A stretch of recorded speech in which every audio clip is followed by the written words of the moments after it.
Alive on the moon. Sorrow. It's on the Penalime. With your host David Knapp.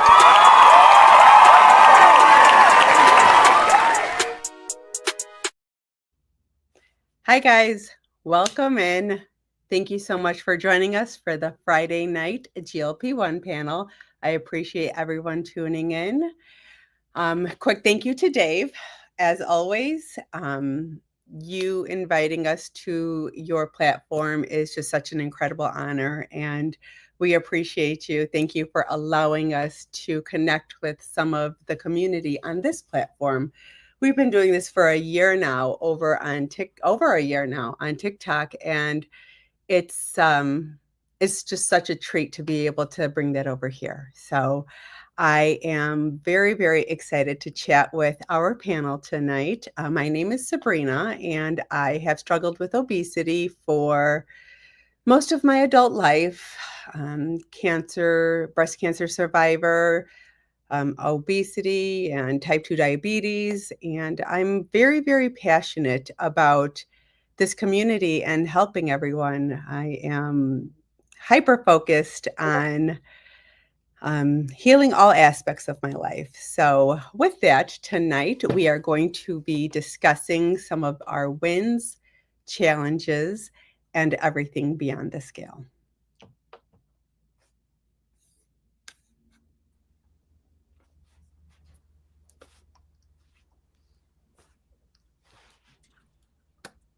Hi guys.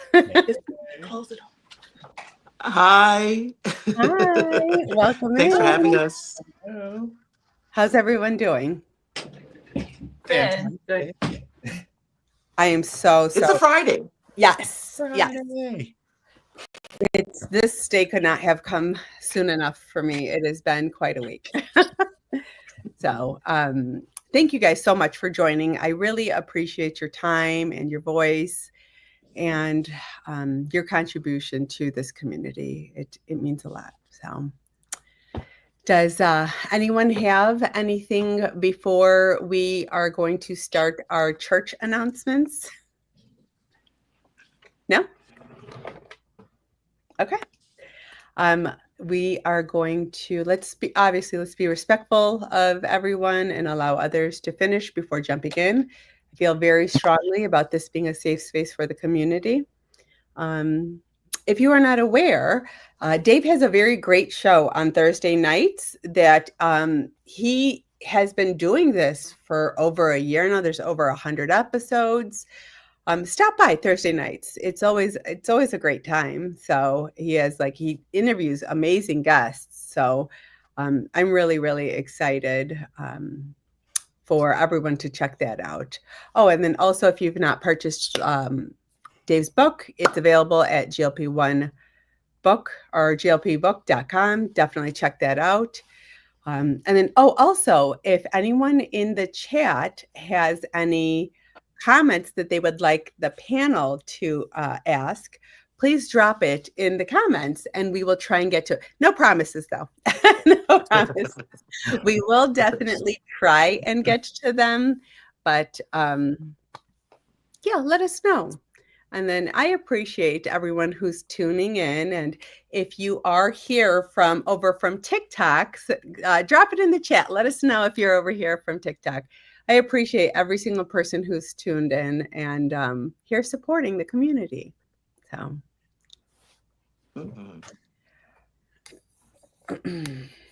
okay. And then, so let me see here. Jay, please start the introductions. Brief overview of your journey, non-scale victory, and where everyone can find you on what platforms. Yeah, absolutely. Hi, I'm Jay, and I have been on a journey with Manjaro for 23 months as of yesterday. And I have been dealing with obesity my entire life. And because of my encounter with diabetes, I was able to begin my journey with Manjaro. And with Manjaro, I have gotten my A1C under control, and I have also lost over 30% of my body weight on Manjaro. with some lifestyle changes and some really, really thought-provoking conversations like this. Yeah. Yeah, this has been that's incredible. You've had incredible success. But I do agree with you that having these conversations has been I've had a lot of success because of these conversations. So, I agree. yeah. And I like to have this conversation here, and you can find me on TikTok as well with the handle Virgo JV. And you can also find me here on YouTube as well with that same handle. And in terms of NSVs, my biggest NSV of the week has got to be the fact that somebody got their prior authorization approved for another year. Whoop whoop. So this GLP-1 train is going to keep rolling. So I'm excited. Congratulations. That is amazing. Exactly. Thank you. I love that. Christy? Everyone. My name is Christie. I have been struggling with obesity since I was 10 years old. I come from a very long line of diabetics, and when I was 42, so 3 years ago, I started my GLP-1 journey. I started with Ozempic, and then I was on Trulicity and Manjaro, and I have been in maintenance now for actually 21 months today. Actually, I've been in maintenance, and my I started at 329 pounds, and I have lost 65% of my body weight. Hold on. That's wow. Like that's 65% of your body weight. Yeah, 210 pounds. That's incredible. Yeah, and my favorite NSV that I have done so far, I'm sure everyone will know this, but it is skydiving. That has been my all-time favorite. That like I can't wait to dig into that. That's just I mean, Christy, you have such an amazing story, right? Like 65% of your body weight and skydiving and just And zip lining and hiking and so many things. a whole new lease on life. Yes. Congratulations. Thank you. Thank you. Welcome. Thank you for being here. Welcome. Nicole,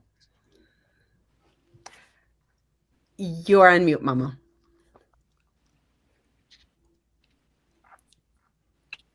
I thought I unclicked it. I didn't do it. Hi, guys. I'm Nicole. You guys can find me on all the socials under Uniquely Coco. I started my journey in January of 2024. Made it to goal in 10 months and lost 31% of my body weight and did that with Manjaro. I'm also a PCOS girly, and I have struggled with my weight since about the age of 10, trying all of the things, and nothing really truly ever worked for me except this. And I love to say it, my body just needed a little extra help, and I'm proud of it. Yeah. Hell yeah. I love that. Congratulations. That's amazing.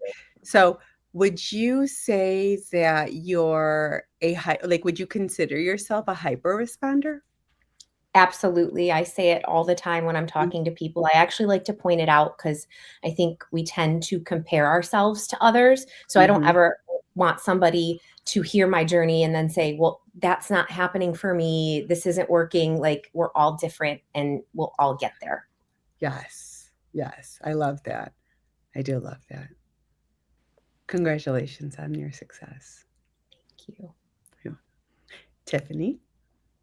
Hello, hello, hello. First of all, thank you for inviting me. So my name is Tiffany Maxine. I can be found on all the socials, TikTok, Facebook, Instagram, Clapper, Twitter. I am forever grateful. Like, just type it in everywhere. You'll find me talking about gratitude because that is my jam. But I started this journey in October of 2024 at 404 pounds. And I've been plus size my entire life. Like, I don't remember a time where I was not shopping in a different section that I shouldn't be shopping in, Mhm. even as a child, which is horrible, but that's neither here nor there. But I'm currently down 74.9 pounds. I had no idea that I would lose this amount of weight in such a short period of time. I also like to say that everybody's results are not the same, but a Mhm. pound is a pound. 1 pound lighter than you were yesterday is better than 1 pound heavier. Mm. And my mission is just to help anybody look and feel their very best and to show up as a better version of themselves than they were on yesterday. So that can be through anything: weight loss, skincare, a better attitude, being grateful, whatever it is, be Mm. better than you were yesterday. And that's really what I talk about on my platform. Um, my non-scale victory. My non-scale victory that I did not expect and did not realize is that I do have PCOS, and sometimes it causes darkening of the skin. Well, my neck has been dark my entire life. My mom used to say, "Go wash your neck." I later found out that that was not why my neck was dark, Mhm. and I hated it. But it wasn't until like one day, about a month and a half ago, I looked in the mirror in the bathroom at work, and I was like, "Is my neck getting brighter? Like, my neck looked different." And you're gonna be the last person to notice it. And so Mhm. I didn't really know it. And I really dismissed it until I read a post of another young lady, and she said the same thing, even down to the fact that her mom told her to wash her neck when she was younger. And Mm. she said that her neck was brighter. And I was like, it is. So that's my non-scale victory. I love makeup. I love playing in makeup, but it's not cute when your face and your neck is two different colors. So Mhm. this girl is on a journey to getting her face and her neck the same color. That's what's going over here. I love that for you. That's amazing. Congratulations on all aspects of that. I very much agree with you when you say that. Are you better than yesterday? Mhm. Are you 1% better? I very much live my life like that as well. I live in gratitude. I do. Everything for me is also in gratitude. So a lot of what you're saying is resonating with me. So welcome and thank you so much for being here. And then, so hold on really quick, going back to the neck. I think that's an insulin resistance thing, Yes. no? Yes, it is an Yeah. insulin resistant thing as well. I forgot that part. Yes, Mhm, correct. mhm. So that's amazing. Congratulations. Thank you. Yeah, I didn't expect it, but it happened. Thank God. Yeah, I love that. I love that. Um, hi, honey. Hey everyone, how are you guys doing? Hey everyone, my name is Trey. I am 27 and you can find me on all my socials, Instagram, TikTok, YouTube, kind of, all Strive with Trey. I started my GLP-1 journey September 30th, 2024, so 6 months ago. I don't know the percentage, but I lost 60 pounds in the past 6 months. Wow.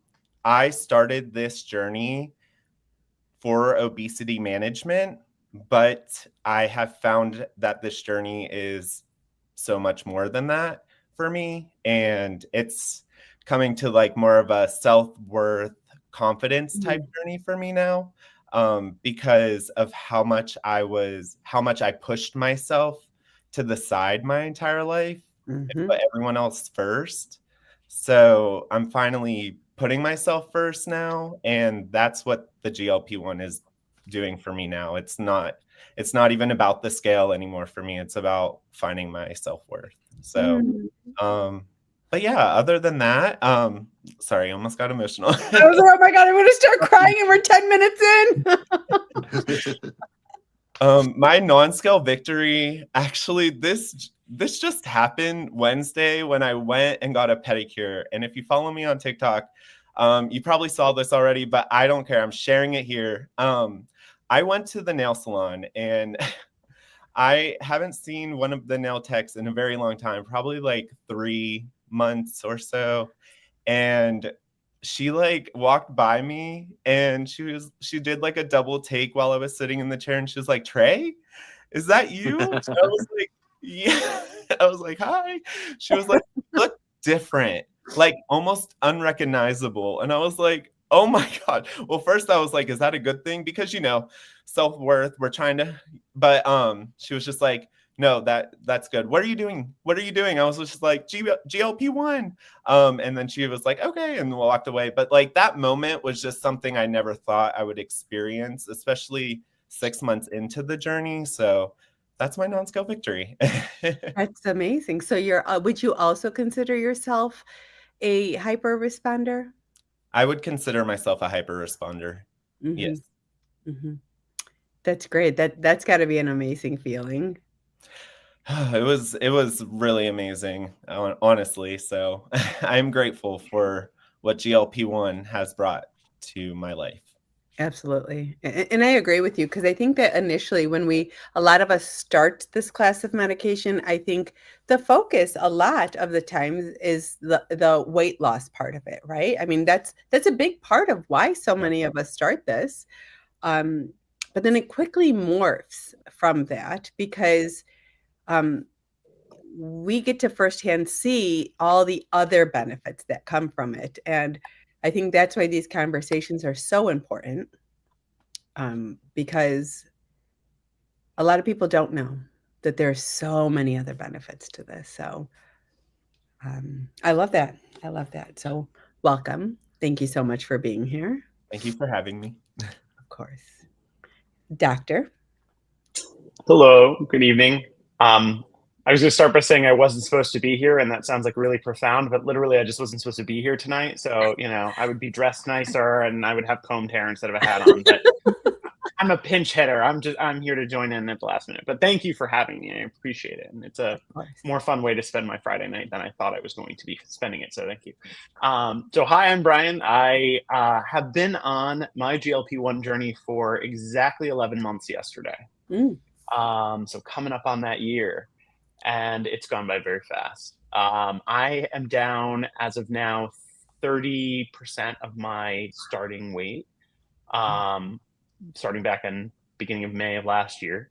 I started the GLP-1 journey, yes, for obesity management, but largely at the urging of my primary care provider because of uncontrollable blood pressure. I often tell people I was on 4 different blood pressure medications. And that was when they said, I think we're going to relabel this diagnosis as resistant hypertension, because the 4 different blood pressure medications were not bringing it down from high to normal. It was just bringing it down from you're going to die to normal, to high rather. So I was suggested, to try the GLP-1, and obviously all the benefits that come with that, because I had all the diagnoses for all the things that they tell you GLP-1s help you with. Obstructive sleep apnea, prediabetes, insulin resistance, non-alcoholic fatty liver disease. I've got the list. And so I think my biggest non-scale victory is seeing all of those things improve or in full remission in those 11 months. So none of those health conditions persist. I do want to throw in what I'm now calling a non-scale oddity that I discovered this week, not a victory. I don't know if anybody else has experienced this, but since losing the weight, I can't sleep on my side anymore because my knees knock against each other. Yeah. And I can feel bone on bone. I'll relate. It's incredibly unnerving and uncomfortable. And so now I have to find new sleeping positions because bones touch each other that were always buffered by other types of tissue. Layers. So, layers. So that's my non-scale oddity to add into my victory. Thank you for having me. Where could people find you? I'm at Brian Rants About Stuff pretty much everywhere. So here, TikTok, Instagram, look for Brian Rants About Stuff. I will be ranting about stuff there. Is it not Doctor? Is it Doctor? I mean, that's the name. The profile name is Doctor, but the handle is actually Brian Rants. Okay. So thanks, Doctor. And congratulations on all your wins. That's incredible. I mean, that's incredible. So would you also consider yourself a hyper responder? So I hedge on that a little bit because I call myself an early responder because I had just as many plateaus and stalls as I did quick wins. So I had a weird experience where I had quick loss and then stalls and then quick loss and then stalls. I had a 2-month stall during the 11 months I've been on it where nothing happened at all. So I don't think hyper, other than my personality, doesn't apply to me. I think Same. so I call myself an early responder because I responded at the lowest dose, but not consistently throughout, not every week, and didn't always have, a constant, positive benefit the whole time. That's interesting, an early response. That makes sense, though. That makes sense. Christie, did you say where people could find you? Okay, so on TikTok, it's Transforming Christie. And then on Instagram and YouTube, it is Christie's Trails, all one word. Okay, perfect. Hi, everyone. I'm Sabrina. You can find me on as Brina_727 on most platforms.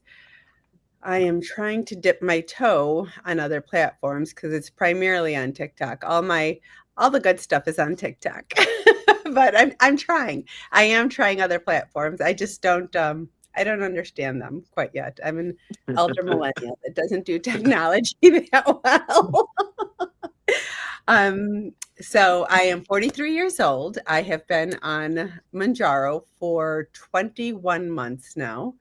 I am down 34% of my body weight. And so that is 91 pounds. And I am, from my highest weight, I am down 147 pounds.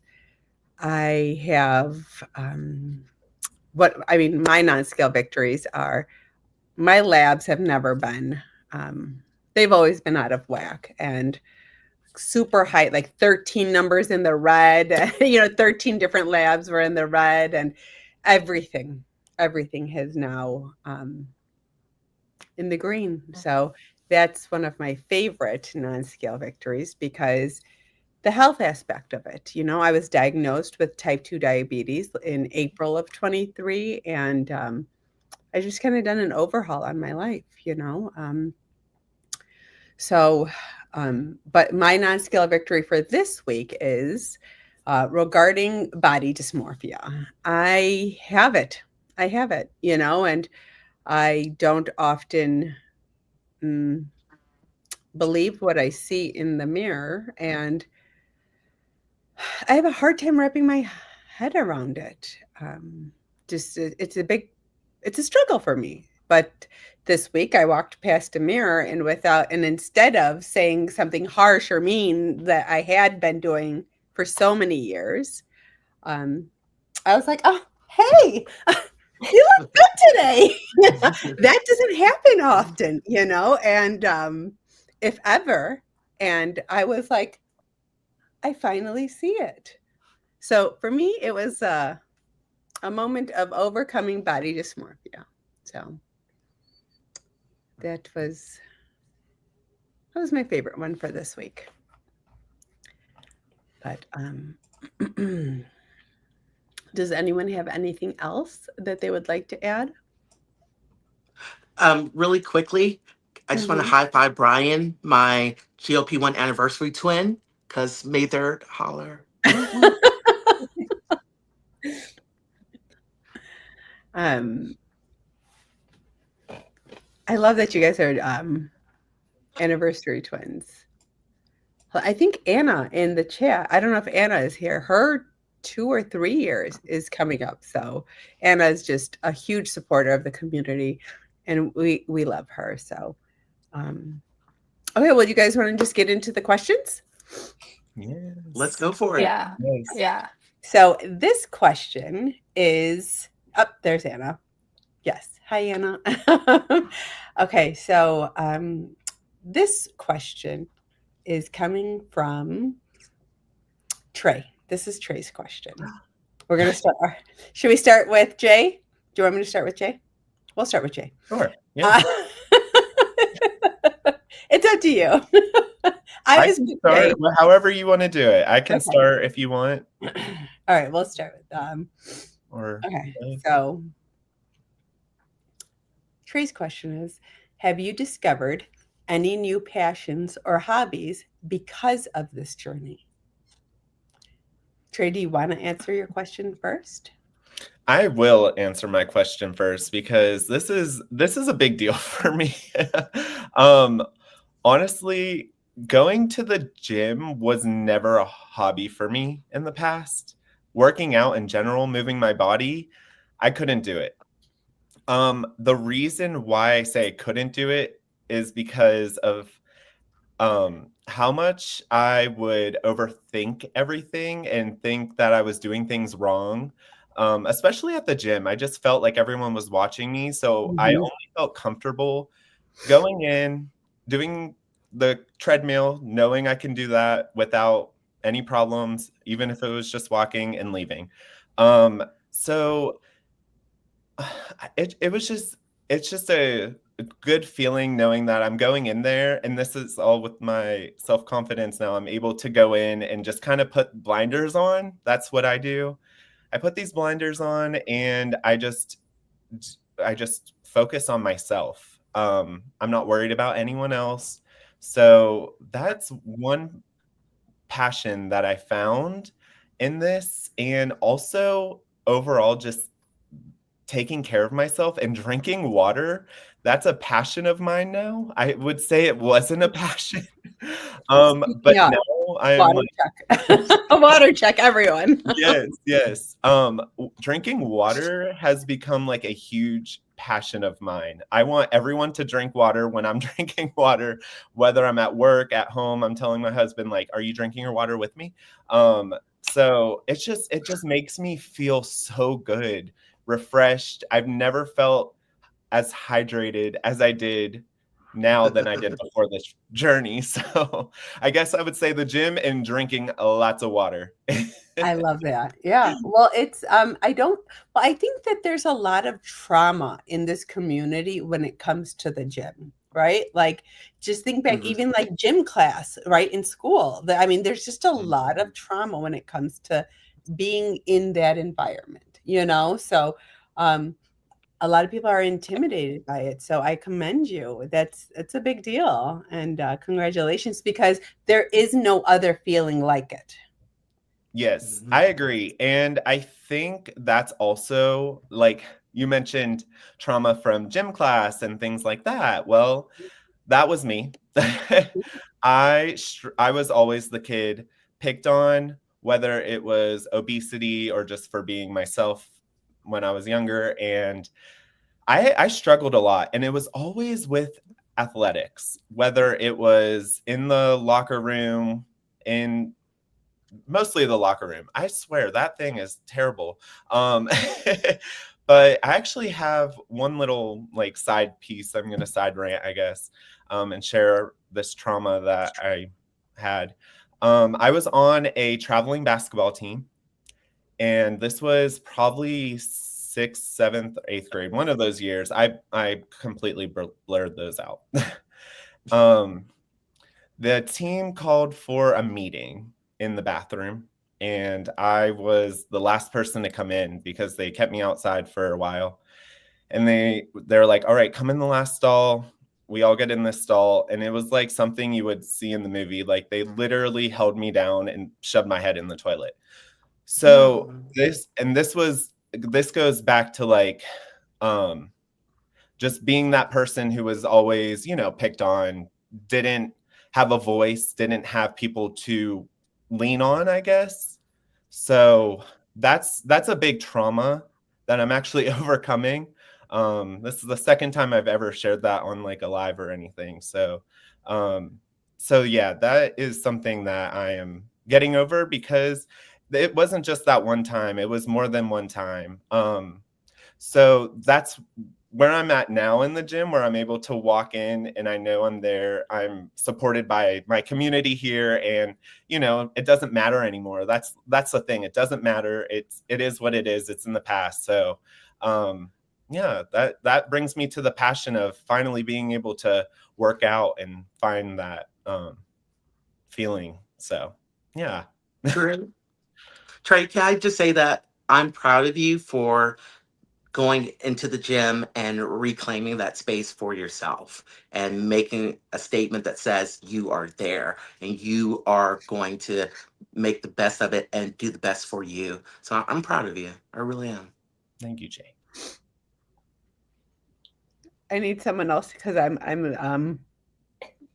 can't. I need a second. So I'm so sorry that happened to you, Trey. I'm so sorry that happened to you. That's okay. Thank you. I'll answer the question while everybody digs out their feelings a little bit. So when it comes to passions, my number one new passion or hobby, you can call it both, is proselytizing GLP-1 meds. It's like I am part of a religious cult and I go door to door or something. I'm knocking and like, have you heard the good news about GLP-1? Like, that's how I feel. um, I've gotten so many people in my life onto the GLP-1 medications. I've talked to thousands of strangers about GLP-1 medications, and like I look up the science, I look up the what's coming down the pipeline. Like I am in this world. So yeah, that's my new hobby. Talk about this class of medication. I very much agree with that. I also do the same thing. It's almost like GLP evangelists, right? Like I just will constantly talk about it to my my husband's an unwilling participant in it. He knows a lot about GLP-1, although he never asked to. I very much also am the same way. It's one of my hobbies, learning about it. My YouTube name is GLP-1 Life because it has taken over my life. So, yeah, that's definitely one of my new passions. I guess another one is that for me is I've discovered that I feel called to help this community. And I don't know if it's necessarily a hobby, but it is definitely a passion of mine. I'm extremely passionate about helping people who are just starting this class of medication. It's one of my favorite things is to welcome new GLP-1 members into this space. I think Brian or Dr. Brian refers to Mike and I as the welcome committee.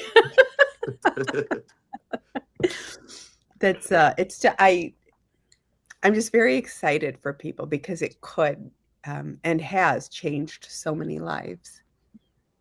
So that's probably my biggest one that I feel like has happened in my life is and oversharing on the internet. Definitely one of those because there's not a thought that goes through my brain that y'all don't hear about. Hey, if you can't overshare with strangers on the internet, who can you overshare with? Absolutely. I'll answer the question next. Mine is twofold. Like you, Sabrina, I think it's being able to help people. Like I've just been always the person that liked to help others. But it wasn't until I helped myself. I always say like, I'll be the bridesmaid, I'll be the hostess, but I don't want to be the bride. Like I'm a background person, but I had to realize that I poured out so much that my cup was really empty, but I lied to myself and said that it was full. And so now that I'm able to help myself be a better version of myself, I think that my impact to help others is so much greater because I'm solid in who I am. Like I can look myself in the mirror and be like, you know what, you that girl, and I like you.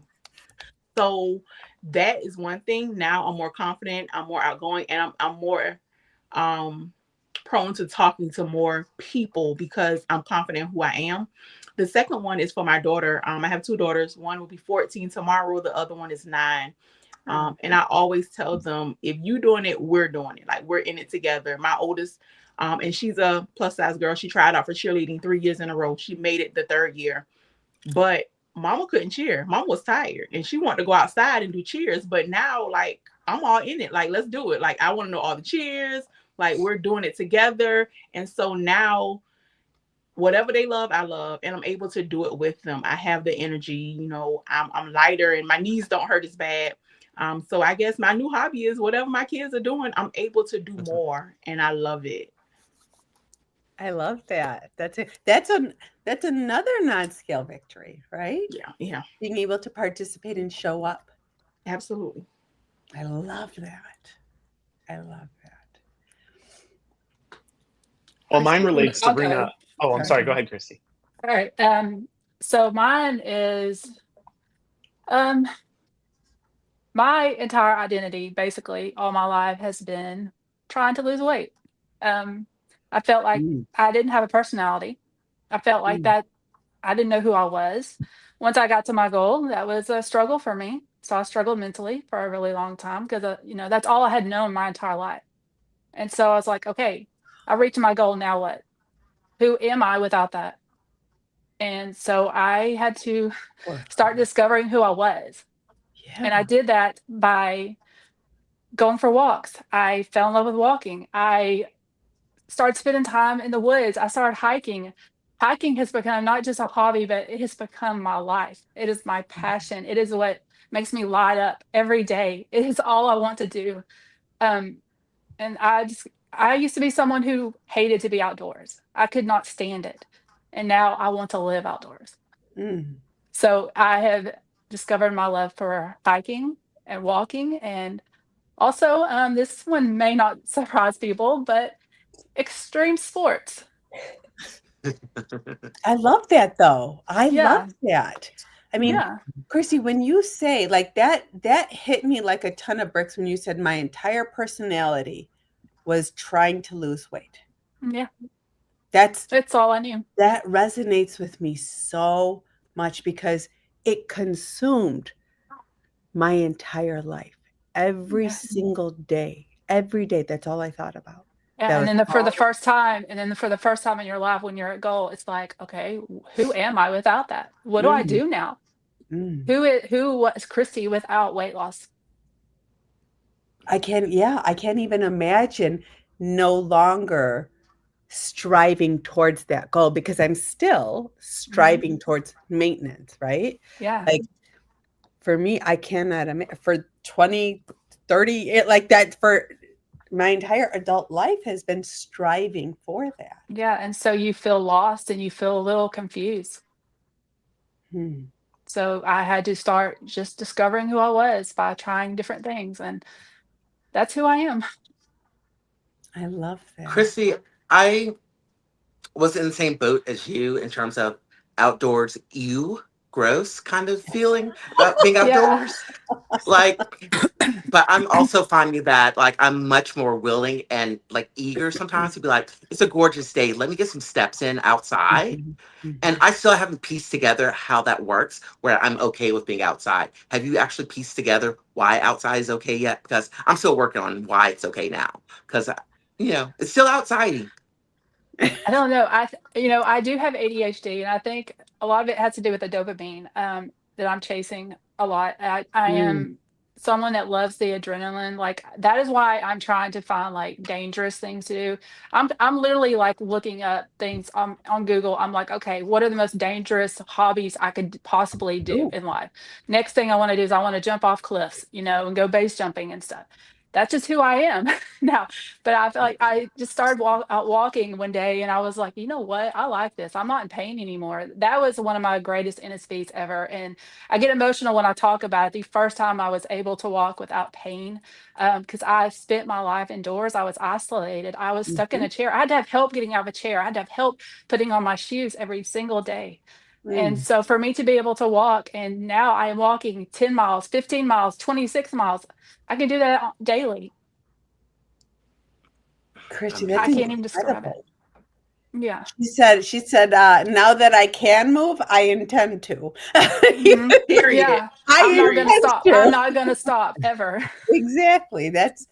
Wow. That's incredible. I mean, and I've said this in the past, when people who have had mobility issues, right? So Mhm. when you are in a position in your life where you cannot move or you're limited in moving, once you're able to, it's that I mean, it's just, it hits different. Like Tiffany, what we were talking about, like living in gratitude, right? Movement is something that a lot of people take for granted. Until you've had that taken away from you, the simple act of moving is, I mean, it's incredibly powerful. So congratulations, Christie.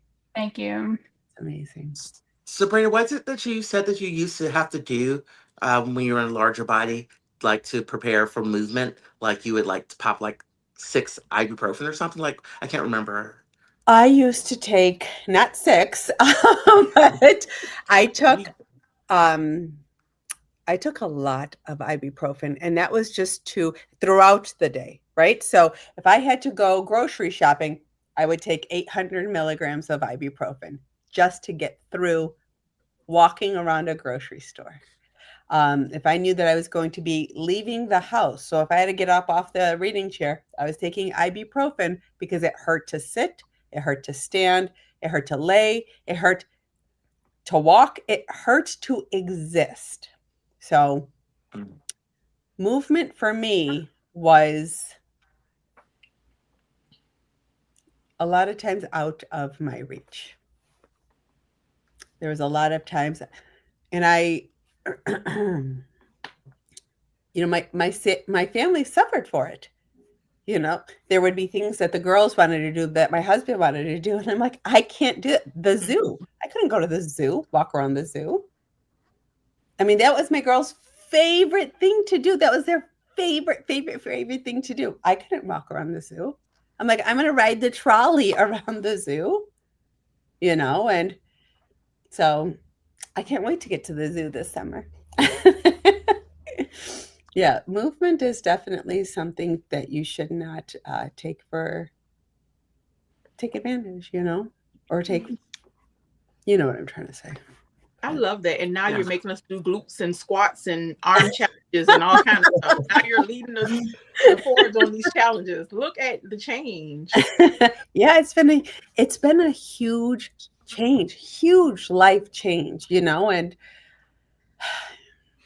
that's why I feel so called to help, because I know that there's people out there who still today feel the way I felt 21 months ago. And they don't have to feel that way anymore. So that's the stuff that keeps me up at night. You know, I'm like, there's still people that need help. I can agree with that. Even like saying my starting weight out loud, I never thought I would say it on the World Wide Web. But so many people kept saying, if I told them like one-on-one, I didn't know that you were that big. And so I was like, well, if you're my friend and didn't realize it, then my audience or other people, they don't realize it. And I think it's so important to know that if you're over 400 pounds or 600 pounds or 500 pounds, you can change that. It is possible. Whether it's with a medication or just walking down your driveway 1 time today and 2 times tomorrow, that is possible. You don't have to stay in that large body. Oftentimes we see other people saying, well, I just want to lose 20 or 30, but when you want to lose 200 or 250, you kind of just think you can't do it. And so I think that's why I'm becoming more vocal, because you can do it. Like, it's so possible. I am going, when I got to my highest weight, I was like, this is it. There's no coming back from this. Like, this is just how, like, in my mind, I said, you've allowed yourself to get this far. There's no coming back from this. And that's what I would tell myself, you know? And then, so I think that there's a lot of people out there who don't know that, yes, you can come back from it. So I believe for the people who do share, thank you. Thank you, thank you, thank you, because you are helping so many people that you don't even realize. Absolutely. Brian, you were going to give us your like hobbies and passions. So you said something about oversharing and it resonated with me. Shocker. For me, it actually comes from a like, let's actually do what I'm about to talk about, which is like healing out loud, is kind of part of it for me. So, I don't want to speak ill of my family, but I was in a family of very boisterous, talkative people, and I was the youngest. And so, shut up, Brian was a phrase that I heard probably too many times as a child. Just, very outspoken Italian family, that's how they express their love. Shut up, Brian. But I think to a certain degree, it also did kind of impact me in a negative way because I realized that I did a lot of suffering quietly. As a child, as a teenager, as an adult. And when it came to issues of weight, even though the catalyst for GLP-1s for me was more health conditions related, the weight was always an issue. Others have mentioned that. Like, the weight had always been an issue for me since I was a preteen. And it was always something that I didn't speak of, that I was taught a lot of shame about that from other family members who also struggled with their weight, that you don't acknowledge it, that you don't talk about the fact that you're struggling with it. You don't reveal to people that you're doing another ridiculous diet. You don't talk about feeling inadequate, or you don't talk about feeling poorly about your physical appearance because you'll be judged for that. So there was a lot of like suffer secretly, suffer in silence kind of behavior. And so for me, the passion that I've developed through this GLP-1 journey is healing out loud, and unapologetically, and making sometimes people feel uncomfortable with radical honesty and radical transparency, particularly as a male content creator on TikTok and elsewhere. It can be off-putting and unnerving to people to hear an adult man in his 40s talk very bluntly about body dysmorphia or insecurity, or feeling bad about yourself, or feeling good about yourself now that you've transformed, and acknowledging that not as a, because I've got gym gains, but because like I literally was, suffering in a body that I, hated and felt dysmorphic about the whole time. So for me, the passion has been becoming the counterbalance to those silent, shameful feelings, to being the outspoken, confident, healing out loud type. I think is sort of, that's where I get a thrill, is from talking about difficult things and engaging in conversations with other people who then feel hopefully more comfortable in a safe environment to be more honest about their own feelings that are similar. Yeah, I agree with that. I think I'd have to agree with you about the healing out loud part of it. And Shannon says this all the time too, the morning show, Shannon, where I didn't know that I needed to heal until I came into this community. I didn't know that I needed it. And then this community had, well, number one, opened that up, and then has helped me heal out loud. So, Brian, when you say it may be off-putting to some, it may be off-putting to some to openly discuss hurts and wounds and trauma and stuff like that. But I'm glad that there is a safe space for, I like that there's a space for it, for the people who it's not off-putting to. Yeah, and I feel like people don't need to feel like they have to engage in it if it makes them uncomfortable. Right. It's naturally, it's going to for some, And if it's too much for people, then tune out. That's if folks are having conversations and they're being raw and it's bringing up triggers or traumas for people, tune out. There's content for everybody. Exactly. So there's people talking about things that may be more comfortable, but I think there's people who are looking for a space to heal out loud. I know I was, and I didn't know it until I came into this community, so I'm stealing your answer and adding it to my own. It's your podcast. You can do whatever you want. I'm stealing your answer and adding it to mine.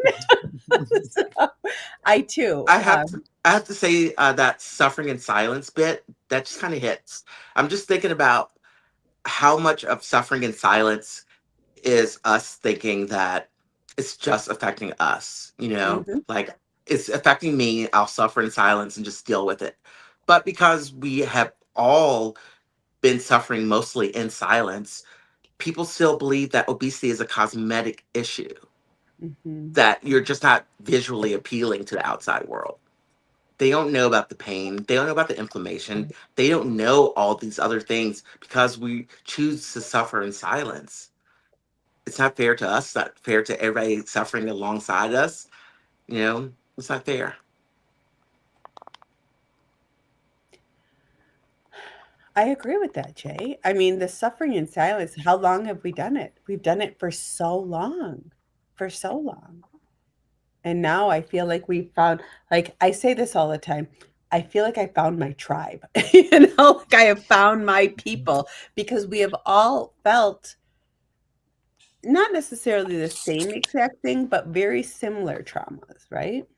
Very similar things that we could connect on and understand when we talk about, you know? Nicole, do you have anything that you'd like to add for this? For me, honestly, starting my journey and doing all this, I found my passion. It's helping people. I've always been that way. And this GLP-1 community made me want to pay it forward because they helped me start my journey. And I've always wanted to help people. I was in nursing school. I worked at a hospital as a nurse's aide. Didn't end up going through with it because when I would lose patients, I would come home crying. It would take me days to recover. I got attached, and there was no way for me personally to unattach. That's just who I am. Yeah. So going through this journey and being able to help others truly is a passion of mine. I love doing it. I love talking to others. I love encouraging others. It's personally one of my favorite things. And then it's also twofold. I have always been uncomfortable in my body. Always. I don't remember a time ever feeling comfortable. I have struggled since 10 years old, like I said. And you touched on the body dysmorphia. I will still go into a store and pick up my old size, thinking, oh, that one will never fit me. My brain is still not caught up. I've been on maintenance since October of 2024. I still will have those moments where my brain will not catch up. So for me, this is just kind of all about helping others and loving myself again and giving myself grace, because I have been a mom now for 12 years. And I think if you are a mom, you can relate. You put your kids first and you forget about yourself and you almost lose yourself. And this has been a journey for me of rediscovering myself and loving myself and giving myself grace. So I love that. That's so powerful, because how many moms out there can say, right? For those of us who are moms, yes. I mean, we live, breathe, and eat for our kids, right? That's all we do. We pour, pour, pour. Even when our cups are empty, we pour into our children. So that's incredibly powerful. I love that. Okay, so everyone did Trey's question. All right, so this one comes from Jay. Why is it important for you to share your specific GLP-1 story or your journey story? Do you want me to reread that? I said that weird. I'll say it again. Why is it important for you to share your specific GLP-1 journey story? Jay? See, I never want to answer my own question first. All right, okay. I'll go. No, I can't. Okay, go ahead. Okay, I'll go first. I would say because there's someone who doesn't know. Like when I listen to all of y'all stories and my accountability Chanel, like y'all started like years before I did, but I didn't know.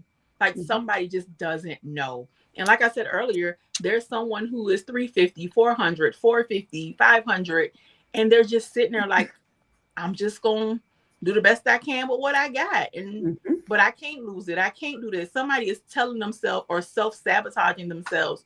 So as much as other people tell themselves they can't, somebody got to say, yes, you can. Somebody got to say, you could do it. Somebody got to say, look at me. I've done it. Let me help you. And I'm going to be honest. I know we're on this GLP-1 platform, but for me, I don't really care how you get healthy. I just want you to be better. If I can offer you or help you get this medication, great. But if you tell me, Tiff, I don't want to do it, I'm going to say, cool. Meet me at the park. You want to walk? Cool. Let's go ride our bikes. Mm-hmm. I'm still going to talk about what I'm doing, because as you listen, you may say, you know what? Sign me up. Let's do it. But I open my mouth because somebody needs to know that they can do it. Whatever their it is. If I've done it, you can do it. And if I've done it and it didn't work, don't do what I did. Do something different. But you still can do it. You can do whatever you desire. You just got to believe it. And I'm going to believe in you until you can believe in you. Because I have friends that did the same thing for me. So I'm just going to believe in you until you figure it out and say, you know what? Tiffany believe in me. So heck, let me just start believing in me too. And that's why, for me. I love that. I love your heart. I love your heart. That's incredible.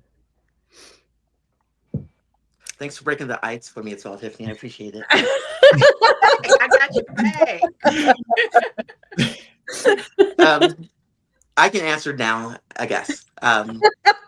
So I am a chronic illness collector, or just an illness collector at this point. I've had this conversation before, and it's important for me to keep having this conversation because I am the person that believes and says aloud that everybody's journey is important and somebody out there needs your specific story. So, like, my story is very specific, right? Like, I have diabetes, obesity, bipolar disorder, HIV, like maybe ADHD. Who knows? We'll find out in a couple weeks. But like, I'm just collecting these illnesses, right? And it's kind of like, you know what? If I can push through, someone else can maybe see that they have a possibility to make some changes and get some of their illnesses under control as well. And so, like, I honestly believe that I need to be here just in case that one person shows up. I love your heart too. It's so sweet, Jay. I love that. And that makes so much sense though, right? That makes so much sense. I mean, at the end of the day, like, it's about helping people because we can. If you can help someone, you should, right? That's how I live my life. So, Christie? So I originally started sharing because I just thought about when I started this journey, I didn't have any reason to continue. I had pretty much accepted that I was going to be stuck like that forever. I got diagnosed with diabetes and kidney disease, stage 2 kidney disease, fatty liver disease, high cholesterol, high blood pressure, PCOS, everything. You name it, I have it. And I just think about the people that were in similar situations as me, and I wanted to give them hope. You know, it's like, no, don't give up on yourself. I get so many messages per day that just made me so emotional. Just the other day, I had someone message me and they said they wake up, they set their alarm at 2 a.m. every morning to get up just to watch my lives. Just to watch my lives. They live in the UK. They said that I changed their life. Oh my God. Yeah. I get so many messages like that every day. I had to interrupt. That is amazing. Yeah. She said I changed her life and I give her hope and that she can do it. That's why I continue. Yeah. I mean, what can you say after that, right? Having that kind of impact on someone, like being able to help someone like that, that's incredible. Thank you for just showing up consistently, Christie. Like, you show up and you share your story.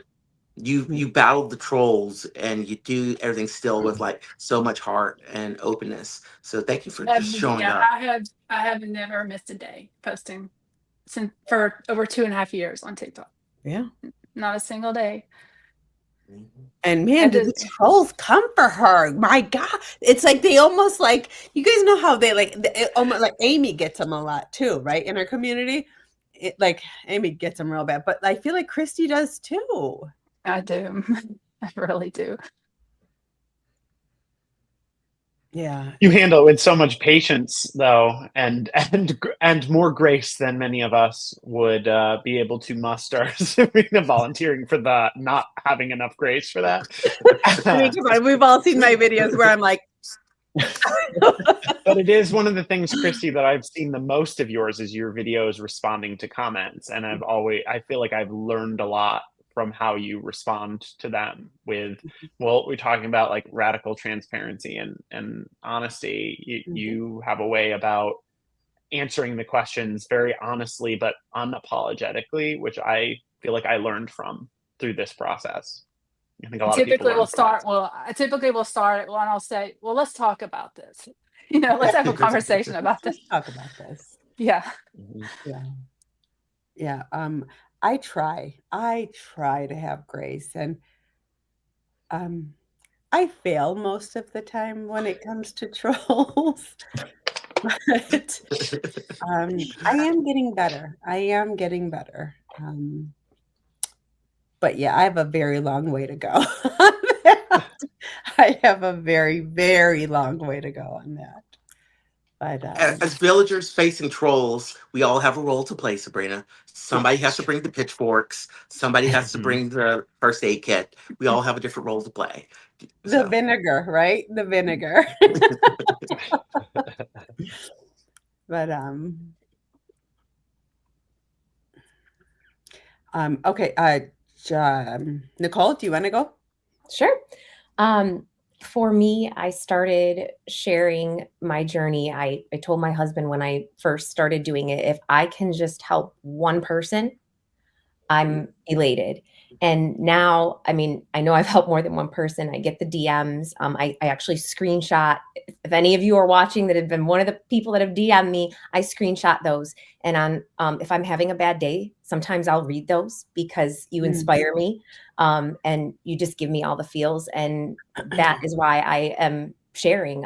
In a million years, if you would have told me I'd be doing this, I would have laughed and been like, no way. Like I was that person that had all my socials on lockdown, on private, like you're not seeing nothing unless I know you personally type thing. And now here I am. It's kind of crazy. It's just, I think for me, 40 hit and it was my, I don't care era. I'm going to do whatever I want because people will judge you no matter what you do. They will have something to say no matter what you do.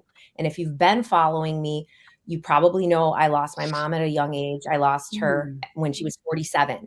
She got diagnosed with breast cancer when I was 41. And that's what woke me up to start my GLP-1 journey. I felt like I might be taking that same road. And I thought to myself, you know what? I'm breaking the chains. This is going to be different. If she was here, she would be telling me, go do this, try everything. And I have no regrets. And I'm thankful that people out there are letting me help them. I'm very thankful. I love that. The idea of doing the screenshots, I love that idea because I get those too. And there's days, I was chatting about this earlier on live, where sometimes I feel like what I'm doing is not bringing value, and I'm like, am I helping people? So, and I have a slew of messages that I should just screenshot those and just like a way to remind myself that I have helped people and I am helping people. So that's a really good idea. Thanks for sharing that. I love that.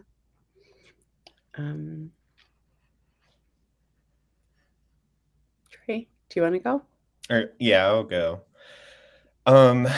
So I was told back in high school that I was put on this earth to make people happy. So I decided to not only talk about my GLP-1 experience and, the losing weight and whatever, but just like making content to make people smile. I think that's the biggest goal of mine, is just to make sure that people behind the screen that are struggling with whatever, that they're, at least when they see my TikTok or they see my video, that they at least smile for 30 seconds or however long that is. So And I just wanted to mention that my mom actually just had breast, or she got diagnosed with breast cancer, and I'm just piggybacking off of Nicole. And she just had her surgery yesterday. And everything went really well, and she might be watching this, so I hope she's smiling back there. 'Cause I love her. Yeah. Much love to your mom. Yeah, so that's my why I do this. It's to just be a positive light in someone's life. So prayers to your mom for a speedy and comfortable recovery. And also your content is your intent is translating into your content, because I do smile when I see your TikToks and I see your Instagrams.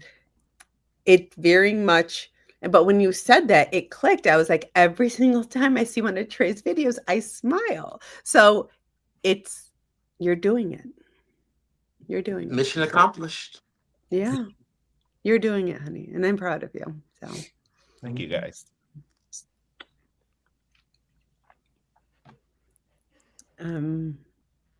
Brian, did you go?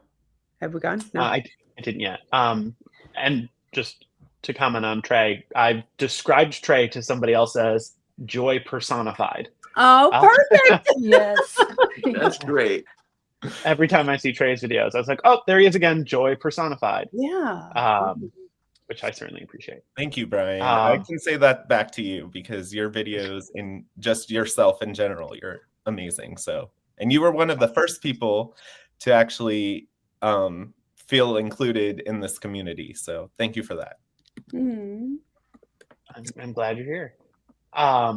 So for me, it was the reason why I wanted to share my story was it's kind of dark a little bit, honestly, because when I first started, my biggest fear was early death. I'm just going to be blunt about it. I was afraid. My blood pressure was like consistently 180 over 110, and I couldn't get out of bed for like 2 days before they started me on the GLP-1, and I was scared. I mean, my kids are teenagers. I was like, what's going to happen to them? It was a very rough year even since I've been on it, but the year before was really rough. There were just a lot of things going on personally. I was going through a divorce. I was trying to finish a doctoral degree. I have like a job where I'm responsible for a lot of people. So I was like under a lot of stress, and my body was not cooperating, and my doctors were scared. Like it was the first time I ever encountered a doctor who looked fearful for my well-being in front of me. And so I was frightened, and I started to feel better, like almost instantly. And I just felt like I needed to put it out there, because at first it started out as like, am I documenting like the end of my life or the beginning of my disability? Because that was where I was concerned. Like that was the level of concern that my doctors had. Like you are at crisis level with blood pressure. And we can't get it down, and you're taking multiple medications. So it was a little bit fear at first. It was a little bit like, I'm going to document myself, so at least there's like video of me making an effort for my children to see at some point. And then it started to feel better. I started to feel better like right away to some degree. And so then it just kind of became, to borrow the previous sentiment, it became sort of an exercise in joy, because something was finally making me feel better. And I wasn't feeling so afraid anymore. I was feeling hopeful for the first time in a long time. And really for 4 years, because it was like a downhill from 2020 to 2024. It was just a downhill tumble for me in terms of health. And it was the first time it felt like an uptick and things were better. So I kind of wanted to document. First, I wanted to document because I was scared. And then I wanted to document because I was feeling joyful that something was finally working. And the other half of that is just, I also encountered that there weren't a lot of male creators Mhm. that I could find, that the algorithm would give me. There were more there than I knew about, but Jay was among the first that I found. And so I felt like I wanted to contribute to that a little bit too, because there weren't that many male creators on TikTok in particular talking about their journey. So I felt like adding another male voice might be helpful, just like it was helpful for me to find other guys talking about it and being vulnerable and open about it. It made me feel more comfortable doing that too, given the circumstances and how stressed I was about all of it. Mm. So mine's a little bit kind of close to yours, Brian, with like going through stuff, right? So my life, I've gone through stuff that you guys would not believe. So I was diagnosed with breast cancer while I was pregnant. And I went through chemo while I was pregnant and surgeries and battled with obesity, and then I had struggles with alcohol, and I have had very, very, very difficult situations in my life. And and then I was involved in 2 at-fault accidents where I was injured, and there's been a lot, and I have. Life will knock you down. It will. Life will life, right? And my story isn't special. We all have had things that have taken us down in life. But it's important to me to share my GLP-1 journey, because if you can find the courage to try again, get up again, show up for yourself. I struggled with depression, and there's been a lot in my life that I have gone through that I want to encourage people who just don't feel like they've got anything left in them. You do. You do. You may not know it right now, but there's a community of people here that will support you, love on you, be here for you, and not guide you, but we'll be here for you and to cheer you on. And I think it's important to remind people that although all these horrible things have happened in your life, you can thrive again.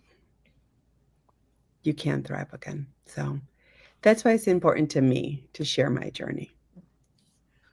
Sabrina, I really appreciate that you're being honest about you wanting people to show up for themselves, because you do that in so many different ways that people may not even realize that you're doing it. But you are constantly pushing people to show up for themselves, whether it's cleaning out their closets when their clothes get too big, whether it's about the self-talk, keeping it positive, whether it's about figuring out how to get movement in, you're constantly pushing people to do that. So I appreciate that you do it, and it shows for sure.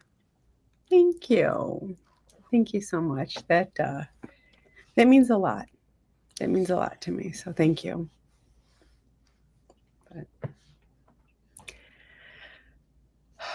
Okay. Did everyone go? Everyone went, right? Okay. We're going to do... This question comes from Christie.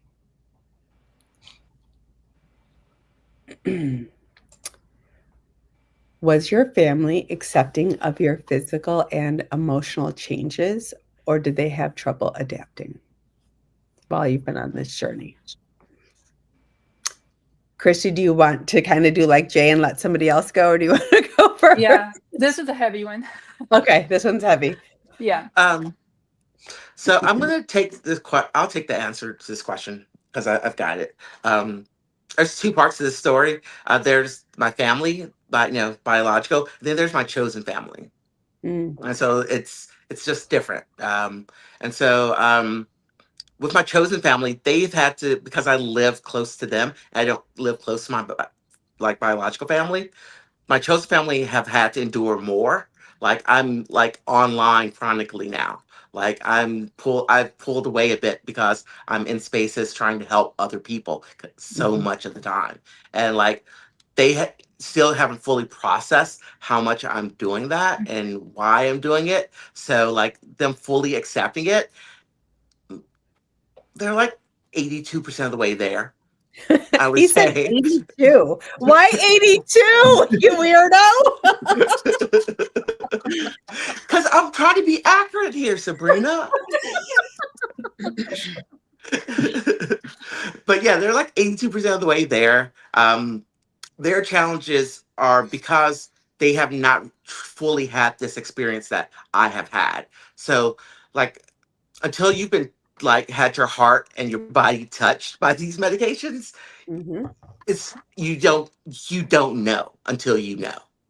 And if you have been affected positively by it, and you also have the itch consistently to help people in your life, it just blends in a way that it just doesn't for other things. And so they are navigating the world trying to process my place in it and their place in my new world. And so Mm. I do my best to give grace and patience, but everybody's got to buckle up for the ride because this is a lifetime thing. And so they are going to have to adjust at some point. Um, and when it comes to the body changes, yeah, they're cool with it. You know, they're happy for me. I love that. What about your biological fam or your fam? Yeah. Oh, I've my mom's on Ozempic now. My older brother's on Wegovy. So I'm just slowly converting people anyway. And so and then I only see them a couple of times a year. So I just try to surprise them with a new body every time I show up. So I that's what we love try to it. do. I love it. That's amazing. So I'll go. In regards to, was your family accepting of your physical and emotional changes? Um, yes. When I was at my highest weight, my husband would try to bring up, um, try and speak to me about my health. And I would get very, very defensive and say, "Don't you talk to me about my weight." He said, "Baby, ain't nobody talking to you about your weight." He said, "I'm worried about your health. We have babies.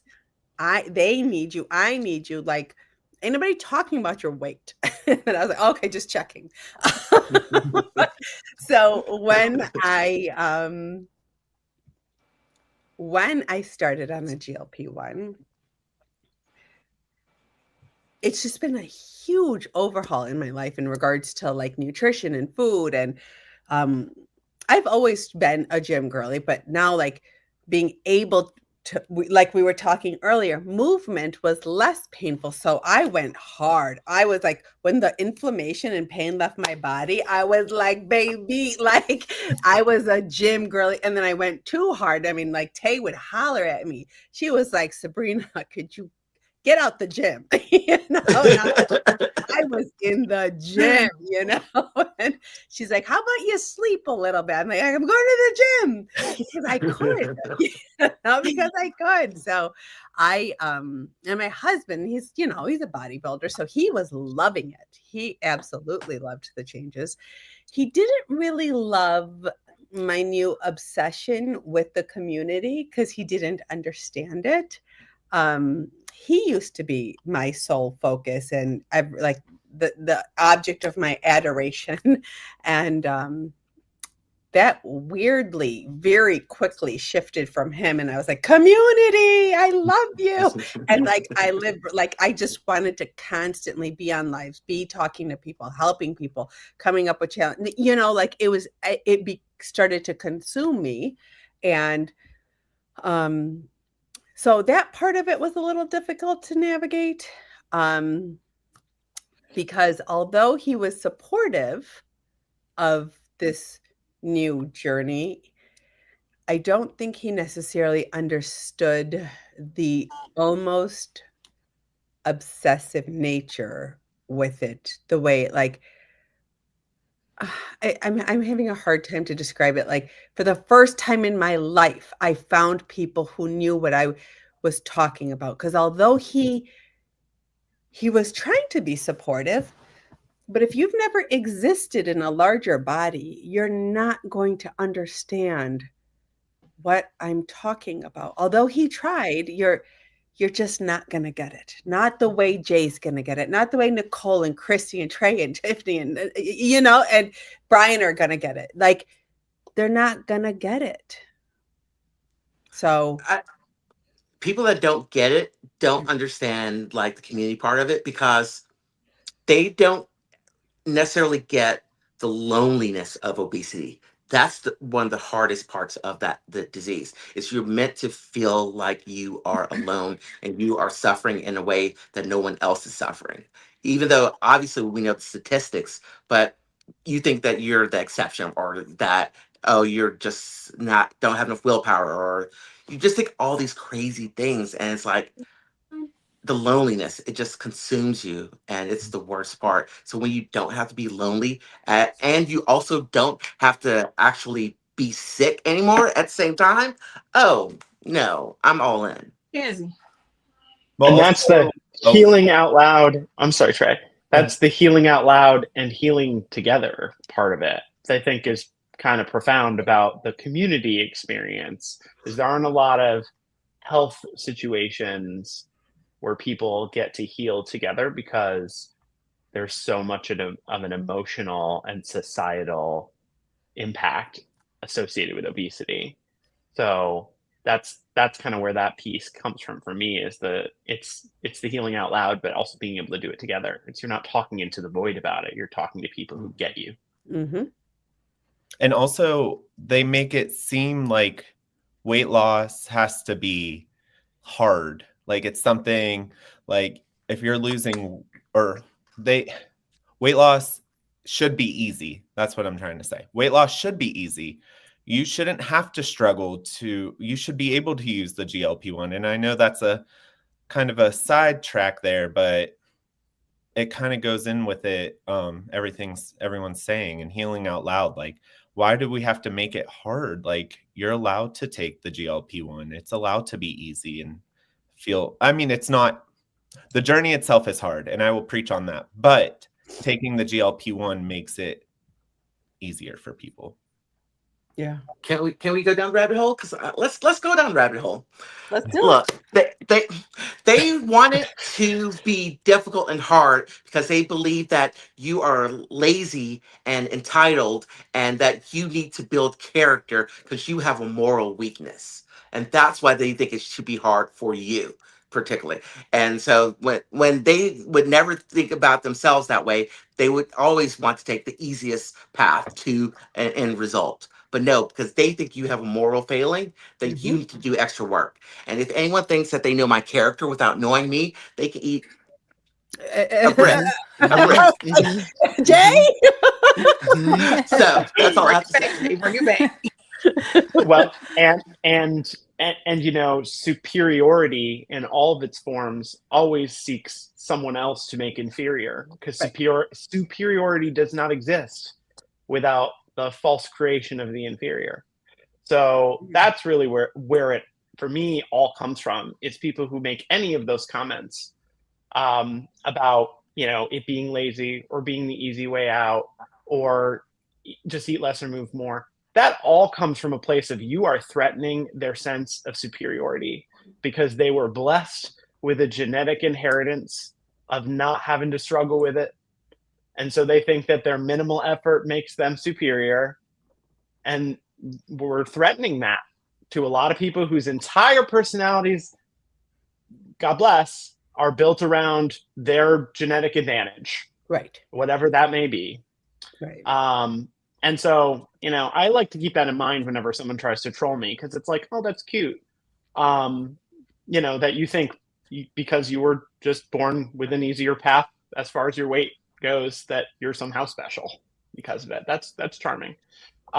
Because, and honestly, that, it's easy for people who don't have to struggle to shame other people for having to struggle and making choices to make their life easier. Or Brian, there's also the people that actually are like, well, I have to struggle every day. I have to count calories. I have to go to the gym 6 times in the morning and 3 times in the afternoon just to keep my figure. It's like, babes, maybe you shouldn't have to do all that. Did you think about that? Maybe something is broken and you look, I know we can get GLP-1. Listen, like, why do we apply the phrase work smarter, not harder to everything else but this? Like, you're not making everything from scratch. Yes. You going to the grocery store buying spaghetti sauce. You're not crushing tomatoes, but yet you're mad at me because I'm using something to work a little smarter. Like, it was created for obesity. I am obese. Give it to me. Right. Well, I'm working smarter here. I'm using what I have to help me get where I want to be. So you crush your tomatoes, and then maybe I would do something different. But you're not crushing them. Right. You're trying to buy chicken from the KFC and put it in your bowl and let people think you made it. Come on. Right. And I say this all the time. Oh, you're taking the easy way out. Isn't that literally what life is about? Like, I mean, did you walk to work or did you drive to work? Right. Right. Did you rub some sticks together to create a fire? Did you use your stove? Right. Like, I mean, like I'm 40. Like, all the lessons I need to learn about putting in hard work, I've learned those lessons. We're good. I don't need any more lessons about hard work. I don't know one single obese person who don't know about hard work, because we've been working hard our whole lives. But sorry, I got a little riled up there. I'll settle down. But hold on. So let's go back to the we be going out. Out of the rabbit hole. Let's go back to the family. Your family accepting of your physical and emotional changes. Christie, you haven't gone yet because this was your question. I haven't. So physically, they were accepting. They were happy for me, for my health. Emotionally, I pretty much lost all my family, if I'm being honest. I had to cut out contact with pretty much everyone in my family, but I always say, it's like I might have lost everyone, but at least I didn't lose myself. They tell me that was the best thing that ever happened to me was the weight loss, but the worst thing that happened to my relationships. And they were constantly just reminding me of the past. They couldn't let the past go. Reminding me of the things I used to do. You used to do this, you used to do that. You didn't used to do these things. You changed too much. And to hear that constantly all the time on a daily basis, it got hard for me to deal with, because like they could never move on. They could not ever adapt to that change. And I saw it as them trying to hold me back. So they have not adapted, no. But Christie, I'm curious, do they not understand, like, just from seeing you every day, how much more happiness you are experiencing, how much freedom you're experiencing? Do they not see that?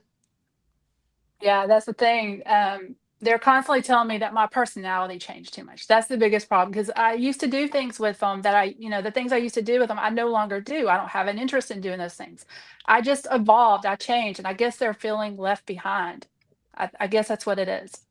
But yeah, I used to like watch movies with them and things like that. And my therapist even asked me last week, she was like, can you bring any part of your old life back to who you are now? And I said, no, because I can't, because it's hard for me to do that. It's because it's a constant reminder of my old life. And if I think about that as my old life, I'm scared of those habits returning,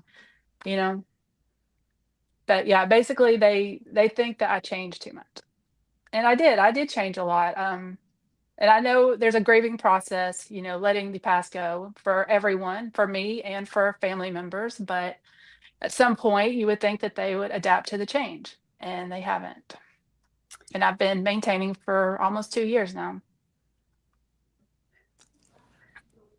Christy, I am sorry. I am sorry that you are going through this. Isn't what life is about is like growing and becoming the best version of yourself? I mean, I don't know about you guys, but that's literally what I'm chasing. I am chasing becoming the healthiest, the most balanced, well, like the best version of myself. And if you're on this path to continue to chase that and they're not, I mean, you're gonna outgrow them. And if that's, I mean, it does, like, it's sad that it's been like broken, like the relationships have been broken, but I don't, You I'm cannot sorry. put Go your ahead. life, you just can't put your life in a box small enough to fit people's perception of what they want you to be. And you are worth the ability and the opportunity to just explore everything outside of the little perception that they have of you. You deserve that. Everybody deserves Yeah. that. And I used to be such a chronic people pleaser. That's another part of the problem. And they miss that version of me. They miss that so much. I'm changing and I'm evolving. And basically, yeah, they feel like they're left behind, I think. Yeah. Yeah. Well, I'm sorry that you're going through that, honey. Thank you. But I'm proud of you for standing firm in what you want and showing up for yourself. Like you didn't allow that to stop you in your journey. And that's incredible. So you guys have been kind of like family to me, like my support, when I didn't have that in person. We got you, Mama. Thank you. Yeah, we got you. Chosen family, right? Yeah. Like the whole damn GLP-1 community is my chosen family. Whether or not you like it or not. No kidding. But has Nicole? Oh, no, I didn't go yet. For me, I know it's crazy. I'm on social media, so maybe they've seen it, but the only family that knows that I'm on this journey is my husband and my children. I haven't told anybody else. If they find me on social media, good for you. You can either pretend you don't know or ask me about it, but I'm not volunteering it.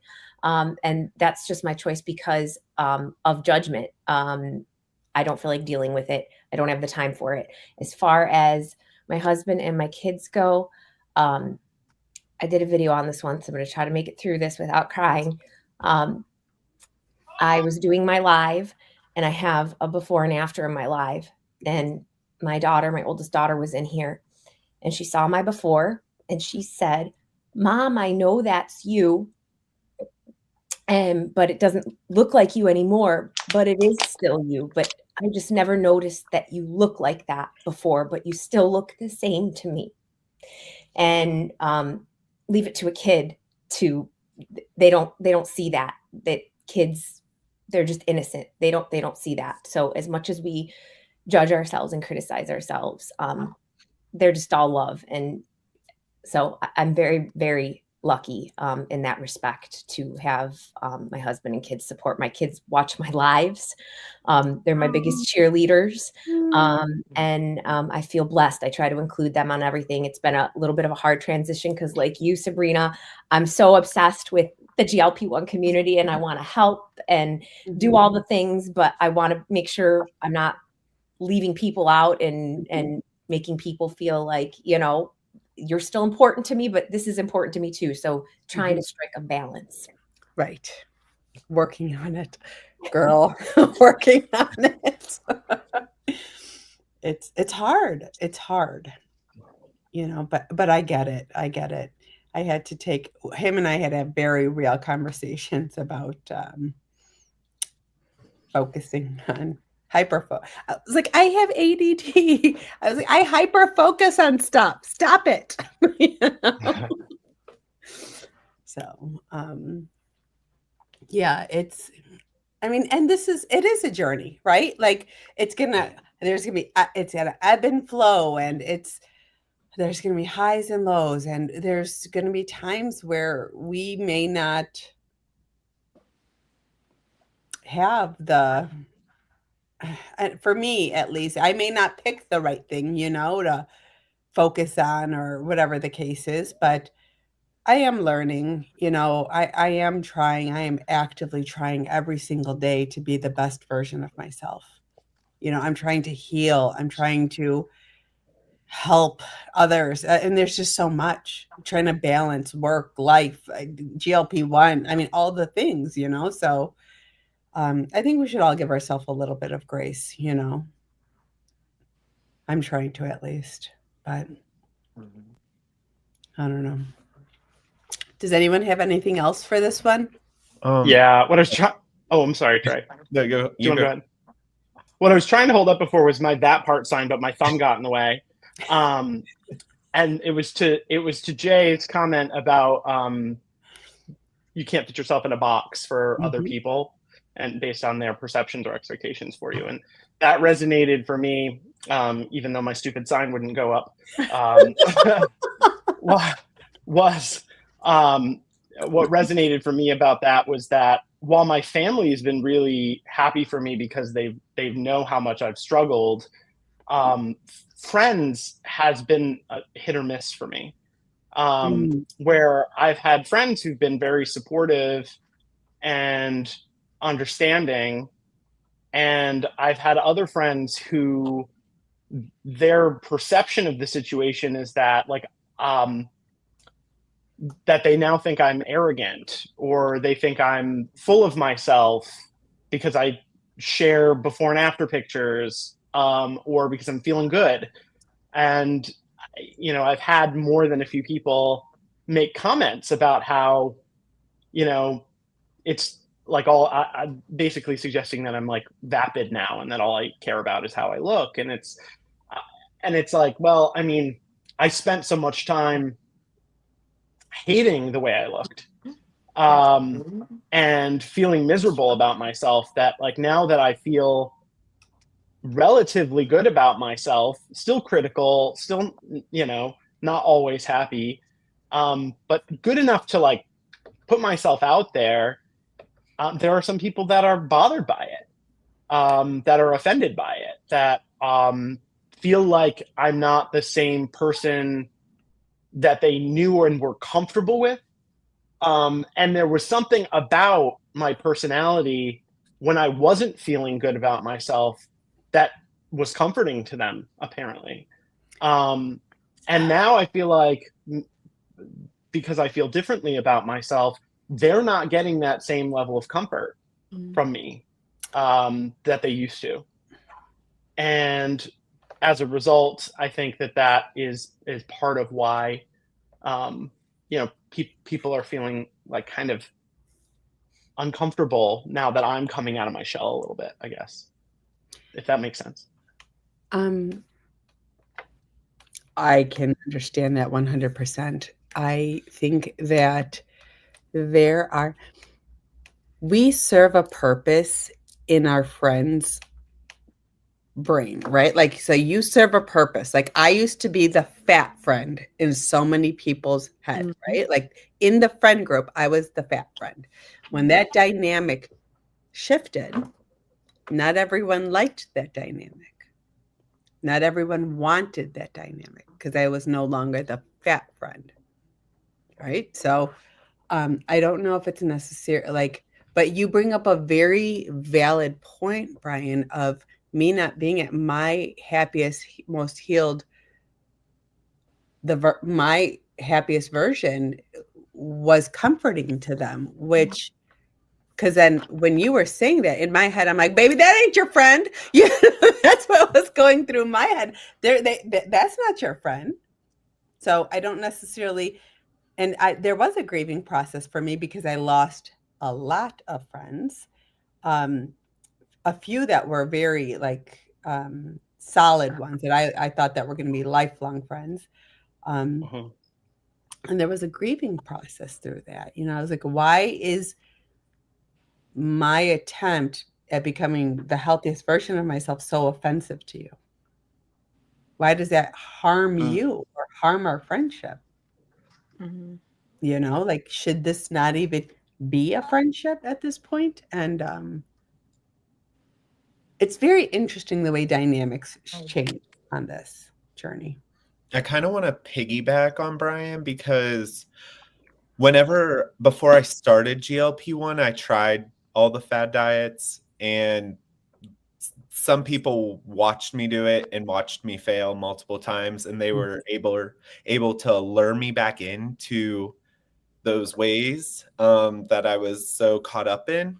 And I feel like now that I found something that's working, that I trust, and now I'm feeling great, those friends I haven't really talked to at all.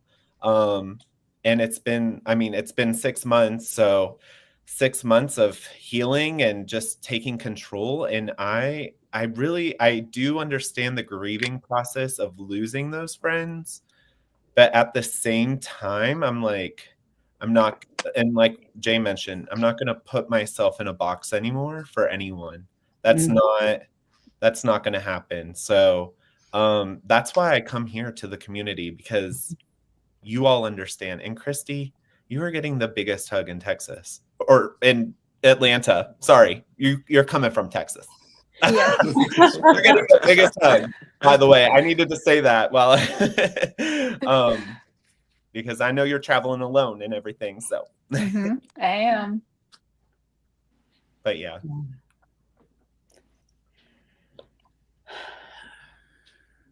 Yeah, Trey, it almost was like it was a grieving process for that, and I find myself coming to the community because you guys are my friends. You may not know it, but you are my friends. All of you are my friends. So, Chris actually just said something in the chat that it's powerful. We don't owe anyone the unhealthy version of ourselves. Like that's a whole word right there. That is a whole damn word. So, you know what's interesting? When it comes to this conversation about, making all these changes and all of that, it's just really interesting that there is this expectation that we get the second shot at life, a second chance to live life to the fullest. And then the expectation upon us is to live a smaller version of ourselves. And that's not fair. It's not right. Say it again, Jay. Say it again. I was like, that was good. It's true. It's not right. And it's not fair. I finally have a new lease on life.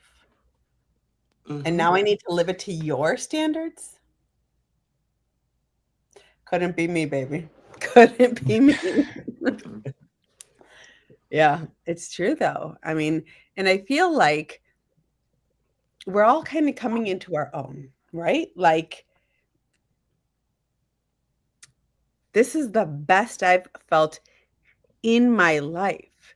I didn't have childhood obesity. I didn't. But I feel better now than I did before I struggled with obesity. Like, this is, I mean, we're not going back.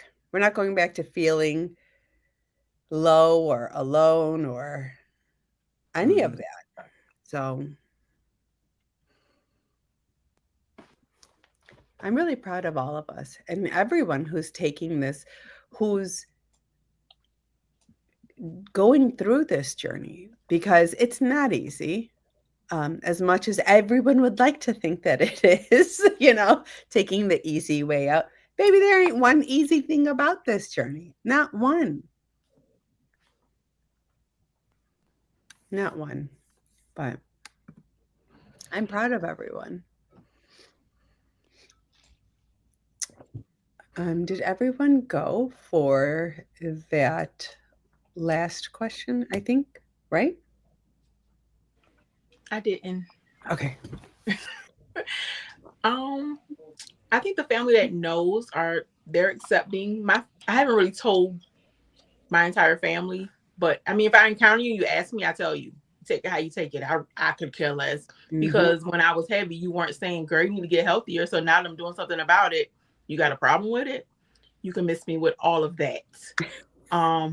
So the people in my household, they are pretty accepting. In full transparency, because someone needs to know this, I have never given my injection to myself ever.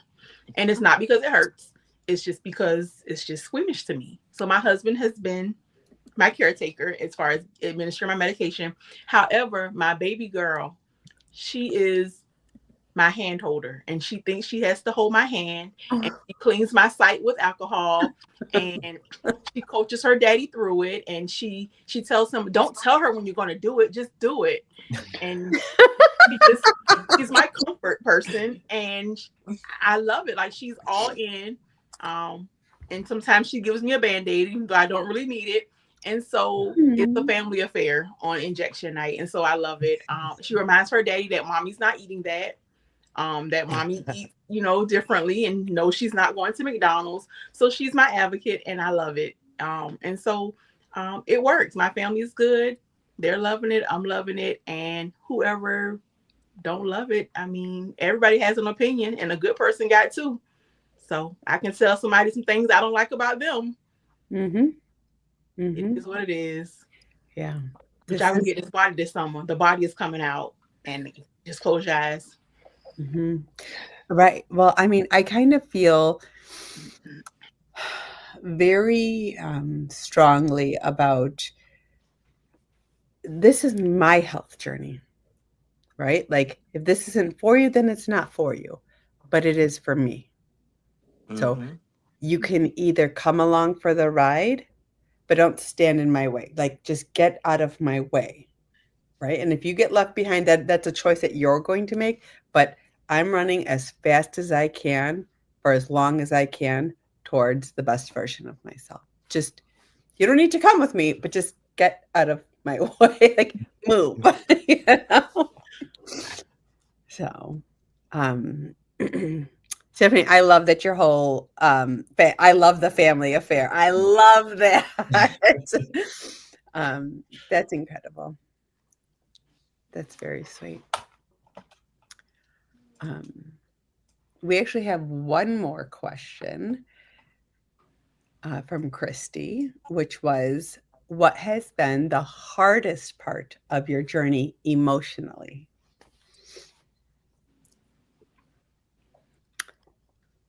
Christie, do you want somebody else to go, or do you want to answer it? Well, let's second. Okay. For me, emotionally is I had to forgive myself. For me, that was the most difficult part of the the emotion side of this was forgiveness. Because for the longest time, this was my fault. It was a moral failing. It was yet another thing I could not succeed at, another attempt, another failed attempt. Because, obesity, the up and down, up and down. And there was just, every time I failed, more and more and more self-hate came with that, and more negativity and more shame. And so for me, was coming to realize that it was never a moral failing. It was never my fault, right? Like, it was, I was very disappointed in myself that I had avoided the doctor for so long that I ended up getting pushed over the threshold and became a type 2 diabetic because I didn't want the shame from the doctor. You guys all know what I'm talking about. So I didn't want to listen to the doctor tell me, going into the office for something unrelated, and then be like, well, let's talk about your weight, and then I avoided that.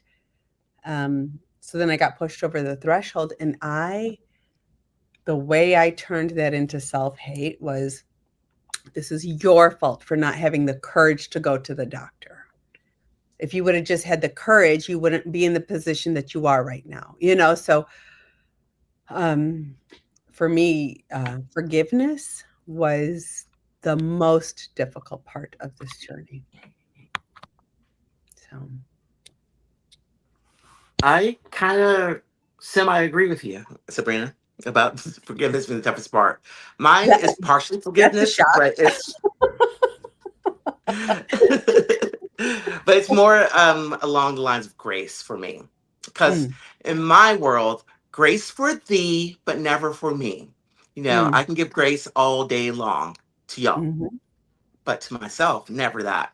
So, like, giving myself grace for imperfections, giving my body grace for all the things it is doing and will do, giving my medication grace for not being perfect every week, you know, like just lots of grace being given out that to myself and parts of my journey that I just am not used to or comfortable with, you know, focusing that inward.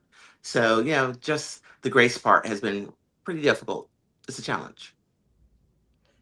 It's so interesting to me because you are so, like, you have so much of it, Jay. You have so much of it for everyone. Like situations. I mean, I don't know about y'all, but like I will be enraged, and then I'll call Jay, and he's like, "Well, let's reframe that." And I'm like, "Why? Why do you always give everyone so much grace?" Like he's unlimited amount of grace. So I am so happy that you allowed yourself to have receive some of that, because I mean, it's pretty powerful. It's pretty powerful, It's Jay. life changing to be able to experience grace, you know? It's just Yeah. that in so much of the world, the way that I have had to navigate through the world, there's just not a lot of grace for my existence in so many pieces of this world. And so learning how to turn grace inward is partially mirroring things you've seen before, right? And it's Mhm. like I was not offered a lot of grace by this world. So having to learn that myself, it's just takes time and work. Mm. I heart you, Jay, very much. um, Christy? For me, it's kind of like what I was saying earlier about grieving my past. I wish I could have learned to appreciate her as I was living as her. I wish Mm. I could have appreciated all the past versions of me. It was not until now I saw that she was just as worthy. Um, I spent my life basically scared to be seen. I was always shrinking myself for others.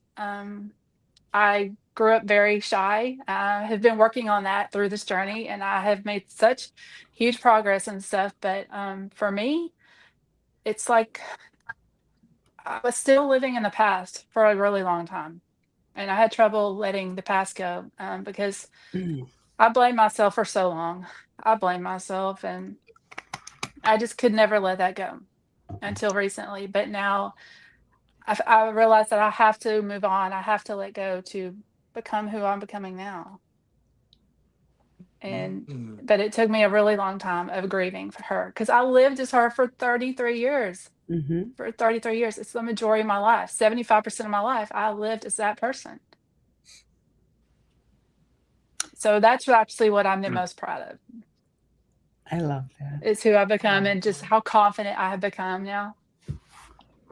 I love that. And you know, she was just as deserving of all this love, Yeah. right? And and that's true though. That's very true, because that version of Christie is who decided to take the steps to start this journey, Mhm. right? That version of Jay and Brian, that version of all of us, right, are the ones who made that choice. You know what? Let's try this. So I'm very proud of that version of me. You know, I mean, for a long time, I'm going to say it, and it hurts me now to say it, but I hated her. I hated her. I relate to that. But this is like the healing out loud part, right? I don't hate her anymore. So And I've learned that because of this community. So I thank you guys. At some point, I'm going to have to unpack with a professional, but my question is this.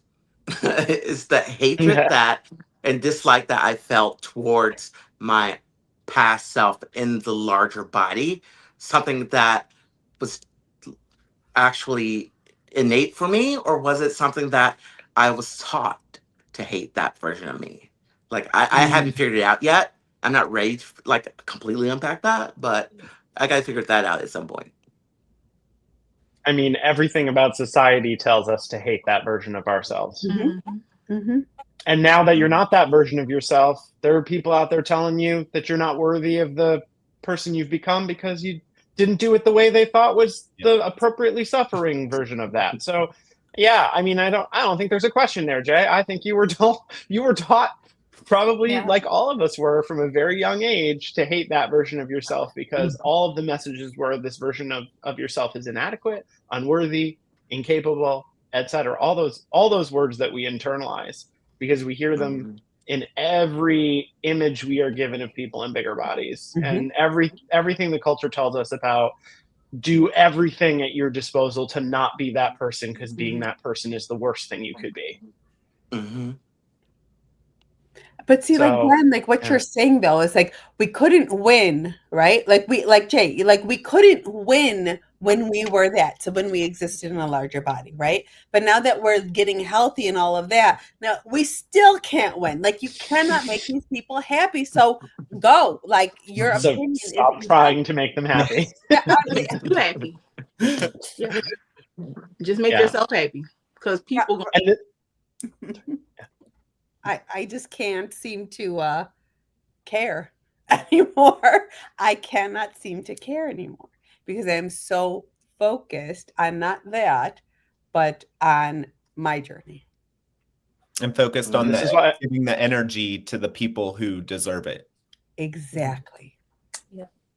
Exactly. And this is why I always say that bigger version of yourself that you may have had some level of hatred and loathing for is the one that gave you this version as a gift. Right? Yeah. So that one that we beat up on, that one that we talked down to, that one that we looked in the mirror and said you're not worthy, that's the one that gave you the gift of the person you are today. Yeah. So they weren't half bad. Nope. Because they were pretty good at taking care of themselves ultimately. I love that version of me now. You know, Jay, to answer your question of was that something that you were taught? I mean, yes, I agree with that on some point. Like, but when before I knew that it was not my fault and a metabolic disorder, I had always thought it was a moral failing. So I would just say to myself, you're just pathetic. Like you can't do anything, you know, like you can't even do this. So that's the version. I think that's why there was so much self-hate for me, you know, because I saw myself as a failure. Every single attempt was a failure, you know? So, but learning what I know, you know, it was never any of that ever. So, and I think that's a big, having these conversations, you know, like for me, so my question for the panel tonight was, I didn't write it down and now I'm going to butcher it. So give me a second while I get this out. When you first started, what was the one thing that helped you most? Like, what was the thing that you went to when you first started on this journey that was the most beneficial? What helped you the most? For me, it was the Plus Side podcast because I learned that it's not it was like episode 1 and episode 5 that changed my life. Like, because there's doctors that go on and it's a metabolic dysfunction. It's not a moral failing. And they gave the science behind it. And it was almost like a light switch for me. And I was like, oh my God, you know? So for me, that was the biggest aha moment. was when I learned that it wasn't my fault. So that was mine. And then clearly the community. Clearly it's the community. Leaning on the community. Whenever I first started GLP-1, I remember I started with a local PCP, and I went in and we talked about obesity, and she kind of was very broad about it. She didn't really give me any information. She just kind of was like, here's two options. Go ahead, pick one and move on. So whenever I picked it and did my first shot, I found that like trying to change my mindset, as in like every day, am I going to wake up and try to be the better version of myself and do something better than yesterday? Or am I going to pick that person who I don't want to be anymore? So I really think the first thing for me was that positive self-talk and trying to, that's how I started my journey. I didn't start posting my GLP-1 journey until about 2 months in, because the first like probably the whole month, it was really just me making sure that I was comfortable, confident, and just really focused and on myself before I could share to anyone else. So that's how I got kind of motivated. I really tried hard on that mental work for me. So Trey, I love that you were making an active choice every day, like to care for yourself. Like you are not this passenger in your life. You are making active choices, and I love and respect you for that so much. That's so good. And like the thing is, it kind of goes back to the last question, like the emotional struggle. I can wake up and choose to struggle, I guess, or I can choose to drink water or do something that's going to benefit my health. So I just started really slow. I started with just drinking water. Like I didn't even focus on really movement or protein or whatever one says to you. I was just like, let me start with one thing and continue until I kind of got into routines that fit my lifestyle. And then that's when the GLP-1 community came in. So, and finding you guys obviously has been a huge help, and I wouldn't be here right now without you guys. So You're amazing, Trey. You all are amazing. I love you all. For me, I think that in the beginning of this journey, I think it's really important to start habit stacking, right? Because there's a lot of different paths to take on this journey, and some decide that they're just going to go with the path of the medication. That is a path. That's a choice, right? And then there's another path you can do with, learning about nutrition and, like the macros and movement and water, hydration, fiber, all those things. I think habit stacking is, I think it's just really, really important in the beginning of the journey. And I think that it's going to set you up for success. But I also agree with starting slow, because it's not this huge, like unsustainable change. I think small change, small things, slow, small things will lead to huge success,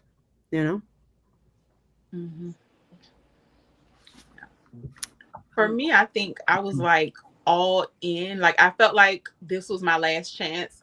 What I didn't tell as part of my story is that about a year before I found the medication, I had knee problems, and my knee was hurting so bad I ended up going to the doctor, which my knees have been probably horrible since I was 18. But I didn't go to the doctor. You just rub some ointment and take a leave and move about your business. But this particular day, I was like, I can't move. Like, I got to go to the doctor. And what the doctor told me was that I would eventually need a knee replacement, but nobody would operate on me because I was too big. And recovery would be hell. And so I was like, wait, I don't want to be like stuck in a wheelchair or on a walker. You know, here I am with kids who are, I don't know how they were then, but I didn't have my children until I was 30. I had one at 30 and one at 35. And so they were fairly young. I didn't want to be immobile and trying to parent. So when I found this medication, I was like, you just got to do it. Like, you got to make it work. This is it. I felt like this was my saving grace. And so I went all in. And then another thing that helped me was definitely the community, but my favorite accountability partner. For like the first 2 months, she was my accountability partner. I don't know what she did for y'all, but I had like 99.9% of her time. That's how I felt. And she just helped me. Like, she answered every question and she really helped me. I'm a good rule follower. If you tell me what to do, I'll do it. Now, if I got to go figure it out, sometimes I can't figure it out. Like, if you tell me to eat like this, no, what you eat? Like, what are you doing? And I'm just going to do that. And then I just kind of found my way. And so she helped me. So I would say definitely the community, but it was like, this is it. Like, you're going to lose this weight. And that was just it. I made up my mind because I knew, well, I felt like if my knee ever, needed surgery, I had to be able to have the surgery. But now, hopefully, I won't need the surgery at all because they don't even hurt anymore. Is where we at right now. Love it. Love it. Yeah, Chanel is amazing. She really is. She is so deserving of all the flowers. She's a titan in this industry or in this community. Like, she is very she's amazing. I love her. She's fantastic. So she also shows up all the time. And you can tell the creators that are who show up for the community. You know who those people are. She very clearly is. So, does anyone else have anything that they want to share for that question? Yeah, me. All right, so I started February 28th, 2022. I had not found this community yet, obviously. I had no guidance from a doctor. I did not know a soul on this medication or anything. I don't even think my doctor knew much about Ozempic at that time, to be honest with you. It wasn't talked about in the media or anything. This was like months before it started, being talked about.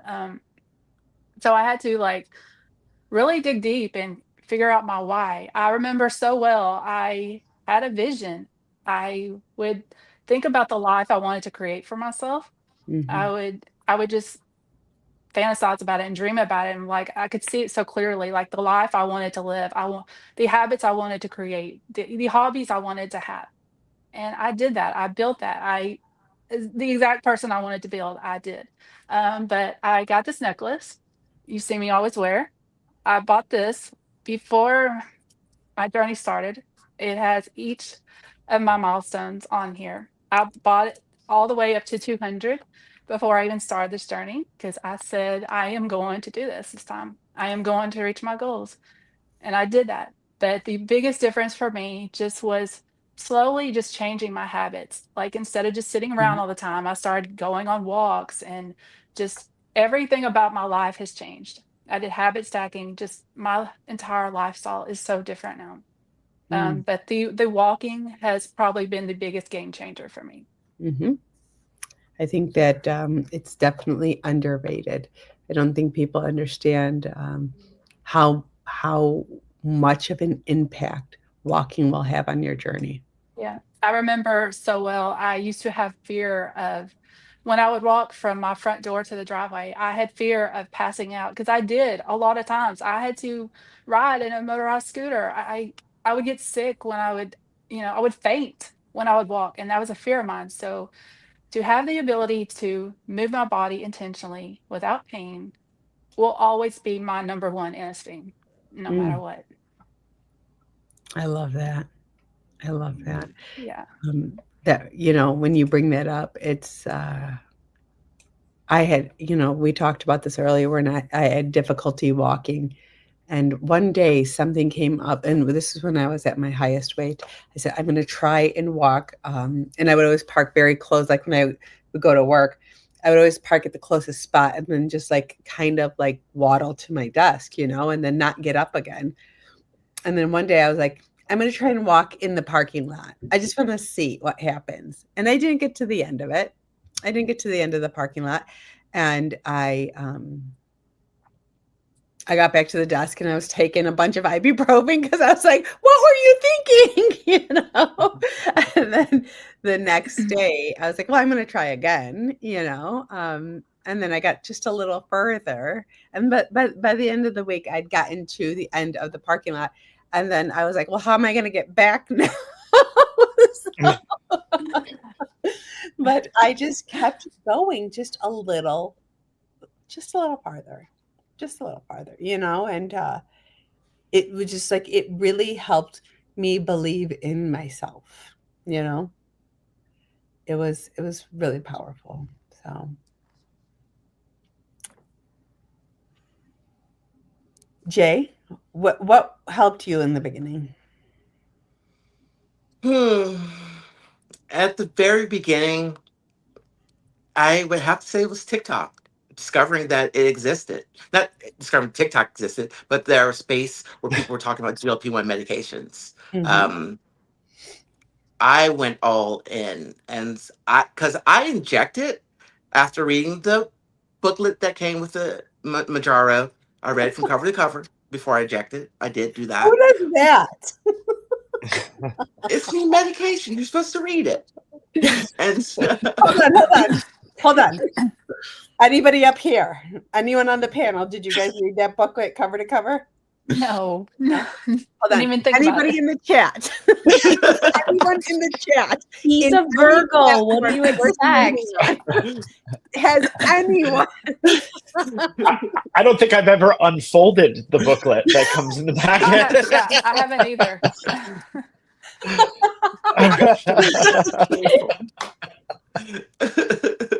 No, so but other than reading that information, I didn't do a lot of research, and so like having people just talking about what medication does scientifically in your body, having people discuss, their own personal experiences about it and things that they did that were terrible or good or otherwise. Just having a resource like TikTok was pretty amazing for me at the beginning of my journey. Without it, I wouldn't have been as successful as I've been on this journey. It was just a really good resource and a really great way to connect with people. Mm-hmm. I agree with that. TikTok was, it like the whole new world opened up for me,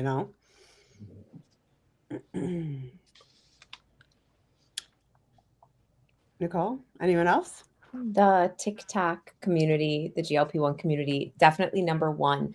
But also with that, I suffered with PCOS. I got diagnosed at 16, so it had been 20 plus years. And for me, it was actually when I started my GLP-1 with my telehealth provider came on and she looked at me and she was talking to me about PCOS and she goes, this isn't your fault, right? And I got choked up and she goes, you understand that PCOS is a metabolic disease. And I it was kind of like a deer in headlights, like, excuse me, what? I've had this 20 plus years. And what do you mean it's a metabolic disease? I had no clue. And the tears just started flowing because I finally had somebody looking at me, a provider looking at me saying, this is not your fault, because I felt like it was my fault my whole life. I mean, at 10 years old, I still remember sitting in the pediatrician's office and him looking at my mom saying, she's getting really chunky. We have to do something. And my mom signed me up for Weight Watchers, And at that moment, that's when I started, I'm pretty sure, not loving myself and not liking myself. And I wish I could go back and hug that little girl and tell her it wasn't her fault. It's so it definitely was eye-opening, and it was very helpful, and I'm very thankful. That's amazing. Like, Finding a provider that actually sees you and is educated on this is, I mean, what a gift, you know, especially in the beginning of your journey. I love that.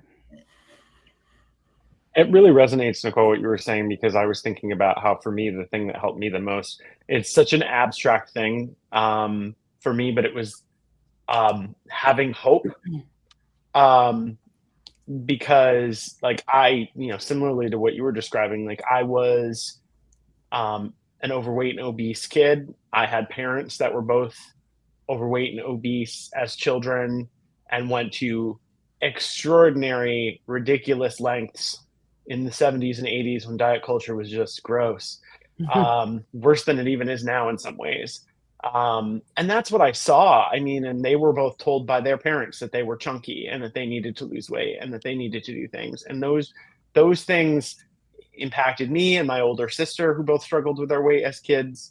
And so tried everything. Like I remember being a teenager and doing Jenny Craig and Weight Watchers and the insane, weird 3-day diet where my mother was eating tuna out of the can and vanilla ice cream to lose weight. Like just, I have memories, childhood memories of diets. Yeah. Yes. And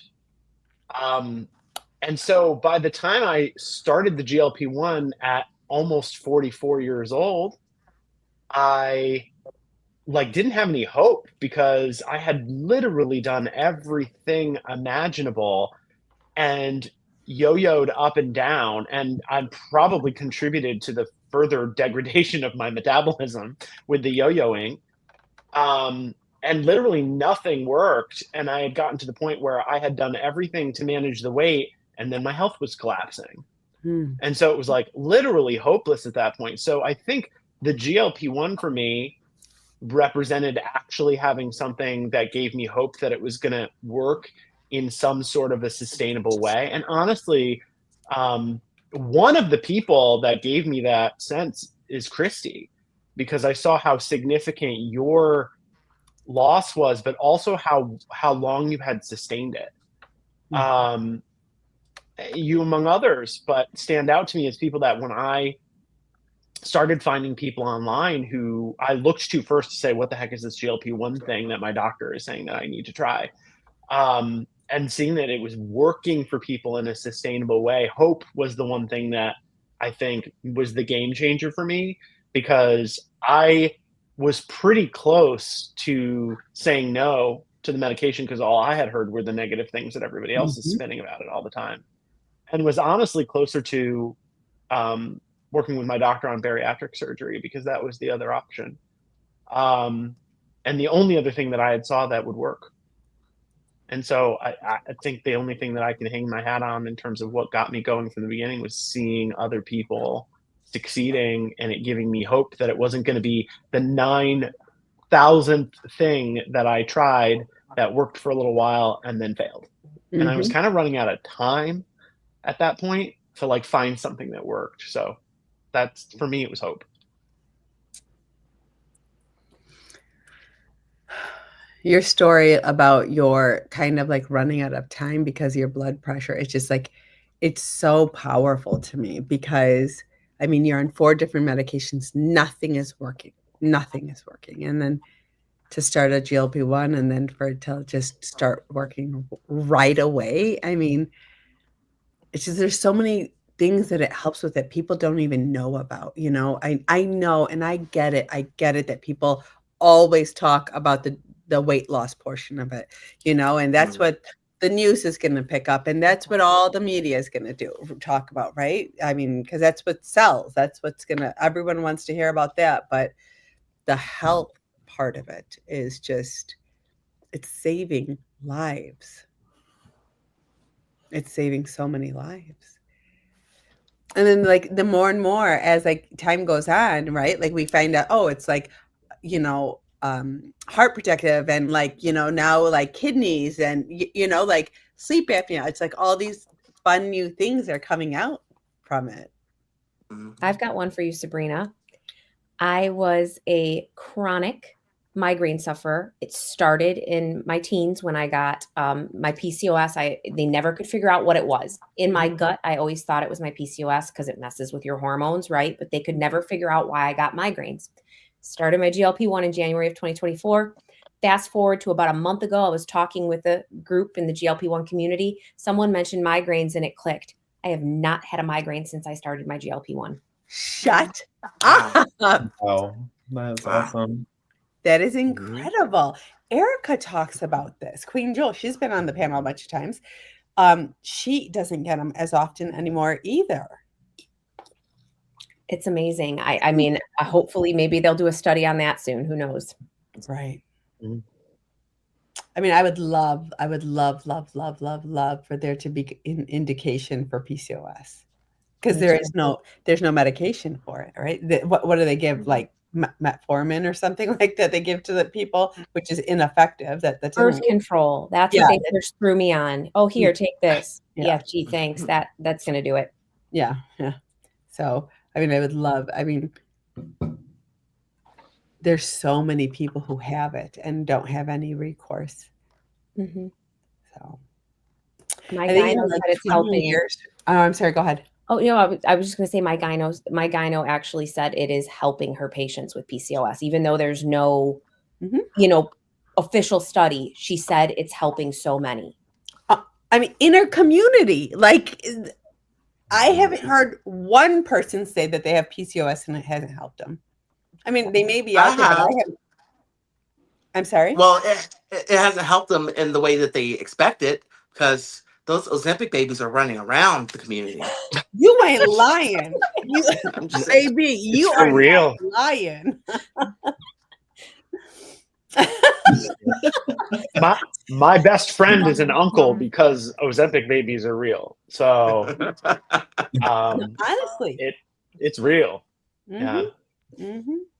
That's so true. That is so true. But I think what this is all coming down to is that what's being discovered is that so many of these issues, including obesity at the end of the day, are inflammatory conditions. And they may have an autoimmune link. And so what we're seeing is that, this medication works, to help people overcome obesity, but all of these other indications are coming out of the fact that at the end of the day, it's an anti-inflammatory medication, and obesity is an inflammatory condition. And all of these other downstream health impacts of obesity aren't because being fat makes you sick. It's because all of these other things are impacted by inflammatory issues. And this is a class of medication that seems to dramatically reduce inflammation. And that's back to the blood pressure point. That was why my doctors put me on it in the first place. It wasn't because they said your blood pressure is going to drop because you're going to lose weight in a year. They said your blood pressure is going to drop because you're going to drop inflammation first. And that is contributing, we believe, to your blood pressure. And that's what happened. So, I mean, it's amazing. But it also, I think, backs up the conversation about obesity is not your fault. It is an inflammatory condition, one you likely inherited or was triggered by some other inflammatory condition you're suffering from. And I think the more they study it, the harder it's going to be for people to make that argument that they've been making for so long, that it's a moral failing, to Sabrina's earlier point. Well, I think, Brian, that at large, society does not consider obesity a disease. I mean, still, society does not consider obesity a disease. And there are so many. And I think that it's kind of like, think back to what was it, like the 80s or 90s when like depression or alcoholism, those were not considered. It was stop drinking or stop being so sad, right? Like it took decades and decades, took years and years for people to realize that it was a disease. So I think that it's going to take, I don't know. I mean, but now that there's social media, there's a lot more conversation being had. There's a lot more exposure to it. But I think that fat bias it's very deeply rooted in a lot of people. it's going to take a while just because right now we are not in a society that's in love with science. So if you try to tell people that this thing that they believe is moral failing, there's a scientific explanation for it, it's a tougher sell right now than, and it's been for a while, probably. Yeah. So it's going to take some time. Yeah.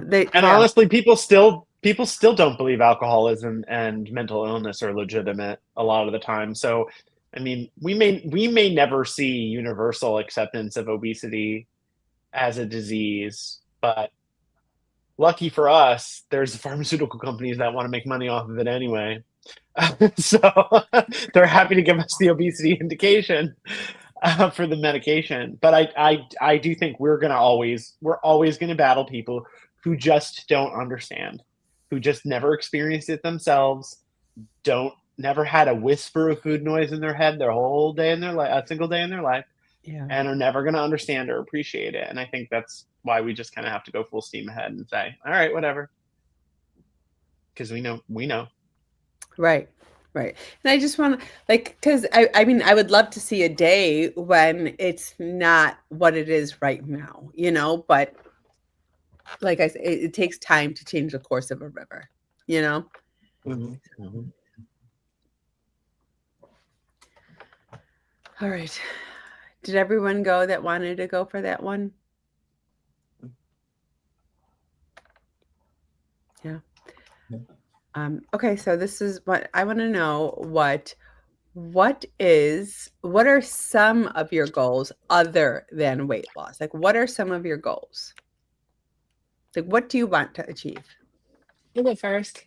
My number one goal is next year, I am going to walk the Camino. I am going to walk 500 miles in a month. That's amazing. Yes, I am so excited. Going to Spain. That's awesome. How many pairs of shoes does that take? Yeah. I'll probably bring a couple pair at least. So tell us about this. Like, what is this? Is this like an event that a bunch of people do? Is this like a single thing? Like, what is this? It's the pilgrimage, and yeah, it's in Spain. I'm just excited because you get to hang out with the pilgrims all day and walk with them and meet all these amazing people and eat this amazing food and stuff. But yeah, I'm going to do this by myself. I'm going to go to Spain by myself and be there for a month. Wow. That's incredible. Yep. I just like adventures. How did you hear about this? TikTok. Yeah. I learned everything from TikTok. Same, baby. Like the amount of information I've learned on TikTok in the last 3 years is like, I've learned more on TikTok than I did in high school. I'm not kidding. I'm not kidding. Yeah. That's funny. Anybody else? Any goals? This is going to sound sadder than it is, but to set goals. Because there was no guarantee that I was going to live or make it to this point. So, I had a lot stacked against me. So, to actually start setting some goals, that's a goal of mine. Yeah. Well, I want you to start setting them now. Like right now. Like right now, this very I want to go. Let us help you. It's time. Let us help you. No, pick one. Think of one. You can walk. Sabrina, you know where my head's at. There's lots going on in life. I want Come back to me in 2 weeks. All right, fine. But that I will. So you're not going to get off on this one. So, I'll go. So, I want to fully launch my business of gratitude journals and other affirmation type products. I've already created 2 gratitude journals, but I think that I let myself kind of get in the way. So I want to just fully launch it. I'm gonna go all in and just make products to help people find those reasons to be grateful, because we all have them. we just don't always tap into them, or we overlook them. So I just want to kind of launch that business and further help people on a gratitude journey. So, Ms. Tiffany, where can I purchase one of these gratitude journals? It's on Amazon. I'll send you the link. Yeah, I was like, is it linked on your? It's not. I know. Don't do me. Don't do it. Don't do it. Don't get pop my own hand. I want to get myself, but I know. I'm writing note now. Notebook here. Link. Journal. Got it. I'm on it. First goal. I'm happy that we had that chat. I followed that very well. Yes, because I very much believe in gratitude. Like, I live my life in gratitude. Like, it changes so much. It's very hard to be pissed off when you lead with a grateful heart. It's very hard to be mad or sad when you think about all the things that you are grateful for. So I very much believe in it. So I will be purchasing your journal the second it gets linked. Yes, ma'am. Yeah, I'm a pusher. I'm a little bit of a pusher. I need a push sometimes. I get it. I 100% get it. I'm reminded of that live a few weeks ago with Shannon with her subscribers. Where, yeah. Sometimes we just need it. Yep. But this is the thing. It's always done with love. Always. Right? It is always done with love. And that's how I feel. Absolutely 100%. And that really wasn't a plug for you to purchase anything, but that's really like, not to get like Shannon was this morning, but like, I know my assignment on my life. Like I know what God has told me to do. Yep. And I'm not doing it. I'm going to say one thing and then I'm going to be quiet. I saw a TikTok. I know we learned so much on TikTok, but I saw a TikTok and it changed my life. And she said, first of all, we have everything that we need to do the things we need to do. We already have it. It may not be time to tap into it, or we may not have tapped into it, but we got it. Number two, the people are lacking because you're not operating in your gift. And that's whatever gift you think you got, whether it's spiritual or just a talent or making jewelry or earrings or whatever. People are lacking because you're not operating in your gifts. And so in that moment, I said, I don't want anyone to ever lack because I choose not to do what I've been told to do. And that's where I'm at in life. Like, I don't want that on me. You're suffering because I didn't open my mouth, because I didn't write the journal. I didn't write the book. I didn't tell you how to lose the weight. I don't want that responsibility. So I'm all in. I tell you whatever you want, whatever happens to me, I'm pretty much an open book. And so that's really where I'm at in life. I know that was not the question, but no, keep going, Mama. Keep going, because I'm listening. Keep going. I mean, it's just, I don't know. I'm very passionate about it. As you can see, Sabrina, like gratitude and just helping people just be better, because I know what it feels like to, first of all, not even get out of the bed, but to open your eyes and not feel like getting up because you don't even like you and things are bad. And like, you know, why do you have to do this? And really the only reason to get up is because the child is calling your name. And then to look in the mirror and like, you don't even like the person that's there. Like, I know what that feels like. And so I often tell people, get to the point where you can look yourself in the mirror and love that person, flaws and all, because we'll never be perfect. We'll never be perfect. But if you can love the person that you're looking at in the mirror and know the things that you want to improve, you are now better on that day. You are now better. So that's just really where I'm at. Like, I love the person that I am. I'm not perfect and I never will be. But I identify where I want to make myself better, and I try to work on that day by day, minute by minute. Again, y'all didn't even ask for that. That wasn't even a question. Yes, the hell I did. Yes, I just asked for it. Like, I asked for it twice. Stop it. Well, thank y'all so much. I really appreciate it. I'm really enjoying this. So, same. It's confirmation. Same. This is this fills my cup. this community, you guys fill my cup. It just brings me joy. And every single time that we gather and meet and chat, even if it's informal, like Brian, I think we did one Sunday. It was just a little while, right? It was just I mean, just like an informal one, but they were really good conversations that we had on TikTok. Every single time that we gather and chat and have these discussions, I walk away a better person because of it. Yeah. So,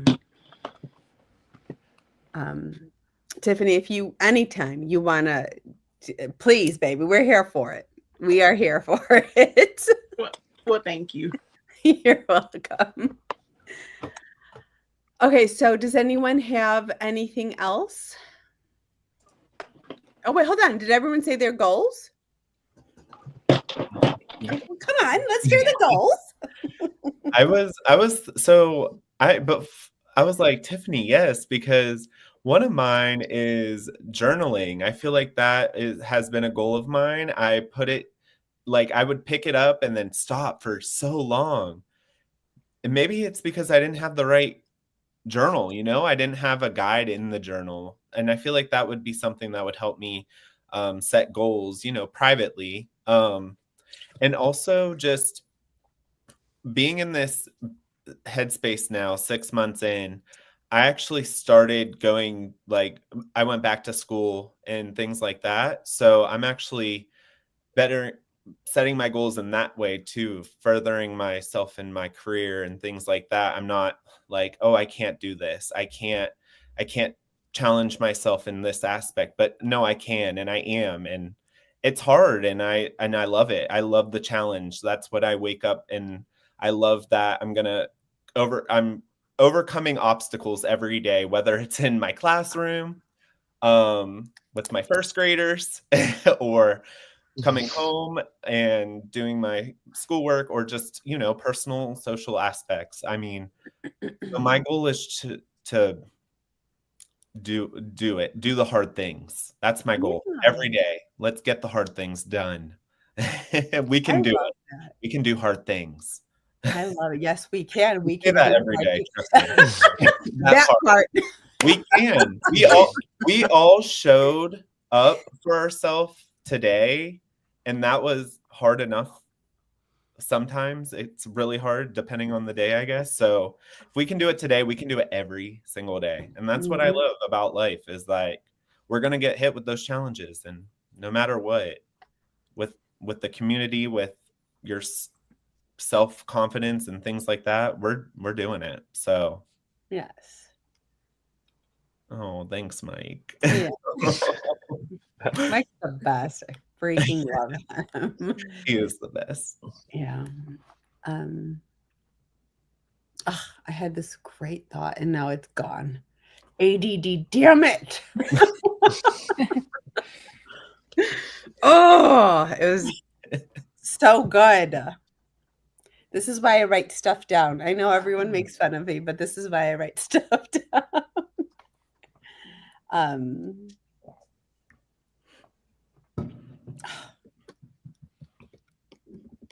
Yep, it's gone. It'll come back. And it'll probably come back at like 2:00 in the morning, right? Like, and then I'll probably make a video on it. Like, I remembered. Goals.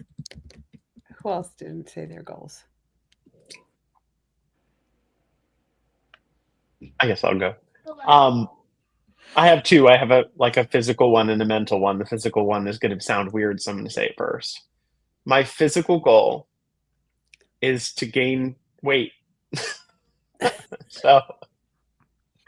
And here's what I mean by that. I'm really interested in putting on muscle. I'm 4 away from my goal. I intentionally set my goal in the middle of a range that's like 5 up, 5 down, roughly. But I'm actually leaning towards the up. Because now I want to shift once I get into maintenance. I don't want maintenance to be stasis. I don't want maintenance to be static. I want maintenance to be the start of body recomposition for me. It's really hard to build muscle when you're in a calorie deficit. It's really hard to build muscle when you're in a calorie deficit. One of the hardest things I've ever done. Yeah. It's horrible. And your body is just not, your body's like, no, that's not what we use calories for. No. You need to survive. You need your organs to continue to work. Don't try to build muscle now. So like, that's interesting to me because I've never felt physically strong.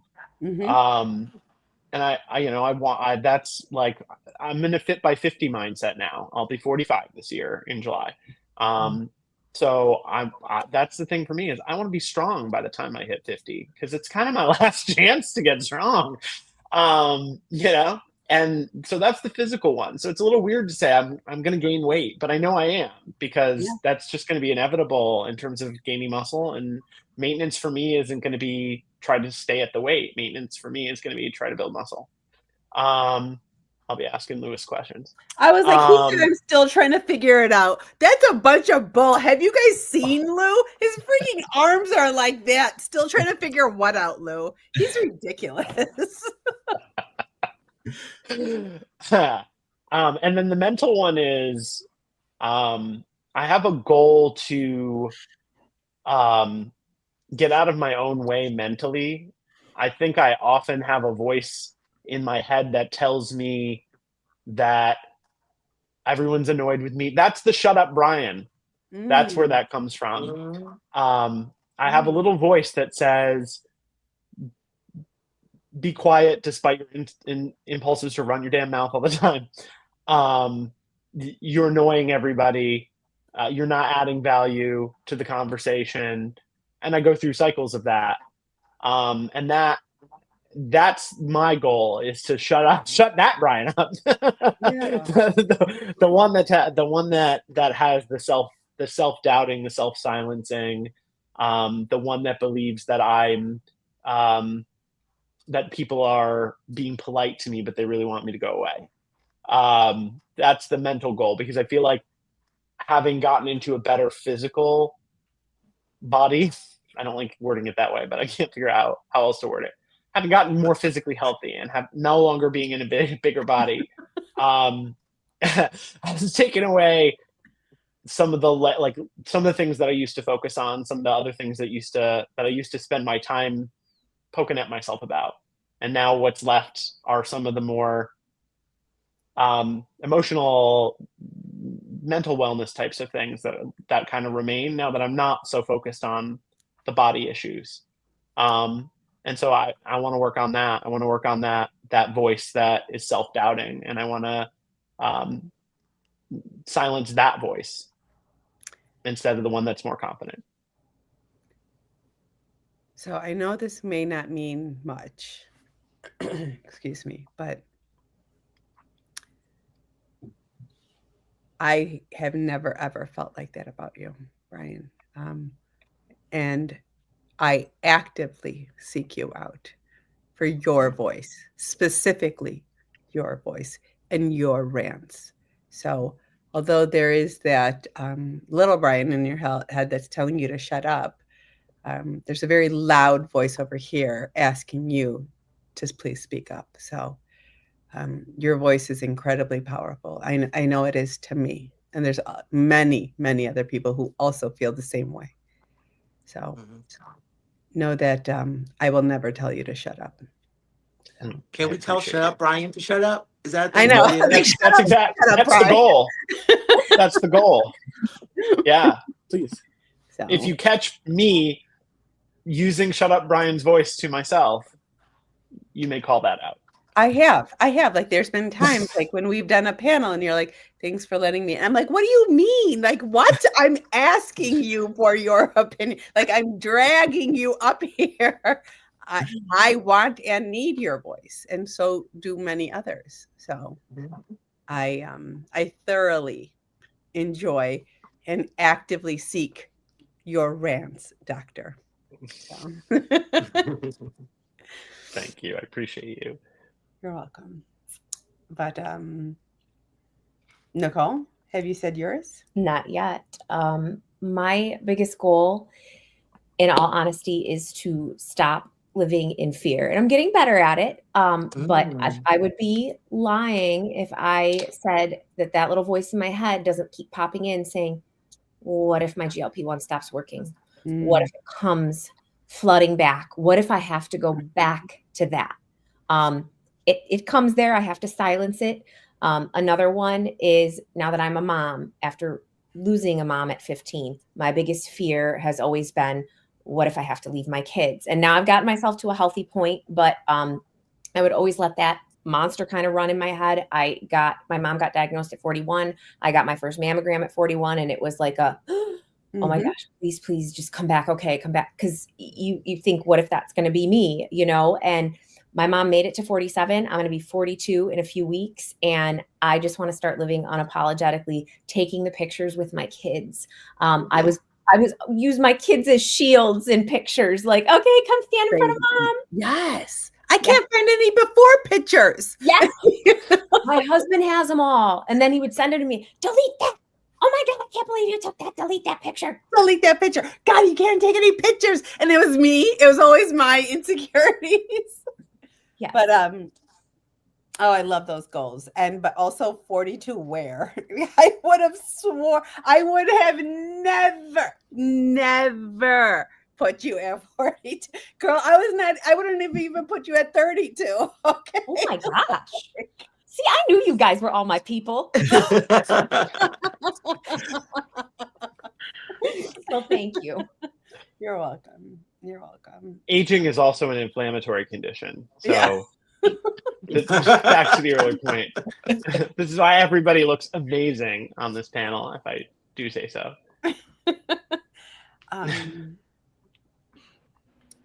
So my goal is kind of weird. And I'm not going to articulate it well because it's all a big, huge jumble in my head. I've talked about this before, but I had a lumpectomy in 2015, and I went to a plastic surgeon in 2016, and they said, we can do your surgery, but you need to be at the weight that you want to be. You cannot have a massive loss after we do the surgery, because then things shift and things move, right?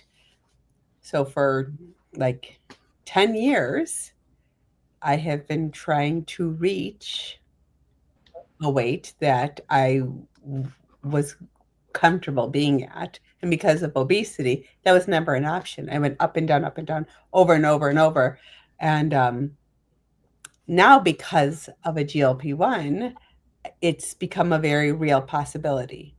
And that appointment is coming up very, very soon. That's this month. And I feel like I'm finally going to be able to close a chapter in my life that has been open for a long time, a very long time. And so that's one of my short-term goals, is to finally go to this appointment that has been hanging over my head for 10 years.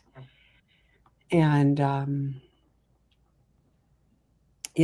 ultimately, so I don't know how many panels ago, the conversation of elective plastic surgery came up. And it has been running through my brain nonstop, because I was never going to do, or the idea of having an elective surgery just had never crossed my mind, because I had gone through so many for medical reasons. And so now maybe one day, when I get to what I consider to be maintenance, which is probably going to be 2 years from now, maybe I would look into getting plastic surgery. So potentially getting comfortable with the idea of having plastic surgery. So That was long and convoluted, but you guys know what I was trying to say. I just, I don't know. I'm excited about this appointment. It's coming up. And so before the next panel, I will have had that appointment. So I'm really, Oh my God. I'm like nervous and excited. And I feel like with your mindset though, it's just gonna be, I mean, you're unstoppable already. So it's gonna be good. It's all gonna be good. We just know. You just know. So thank you so much. That means a lot to me. Thank you. We've got 2 J's. Hold on, Jay. Hold on. I mean, Hold the on. world could always use more J's, so it's fine. I know. Seriously, give me all the J's. Give me all the J's. I did that. Like, can you believe? I'm so proud of myself. Wow. I pushed a button over here, and I'm like,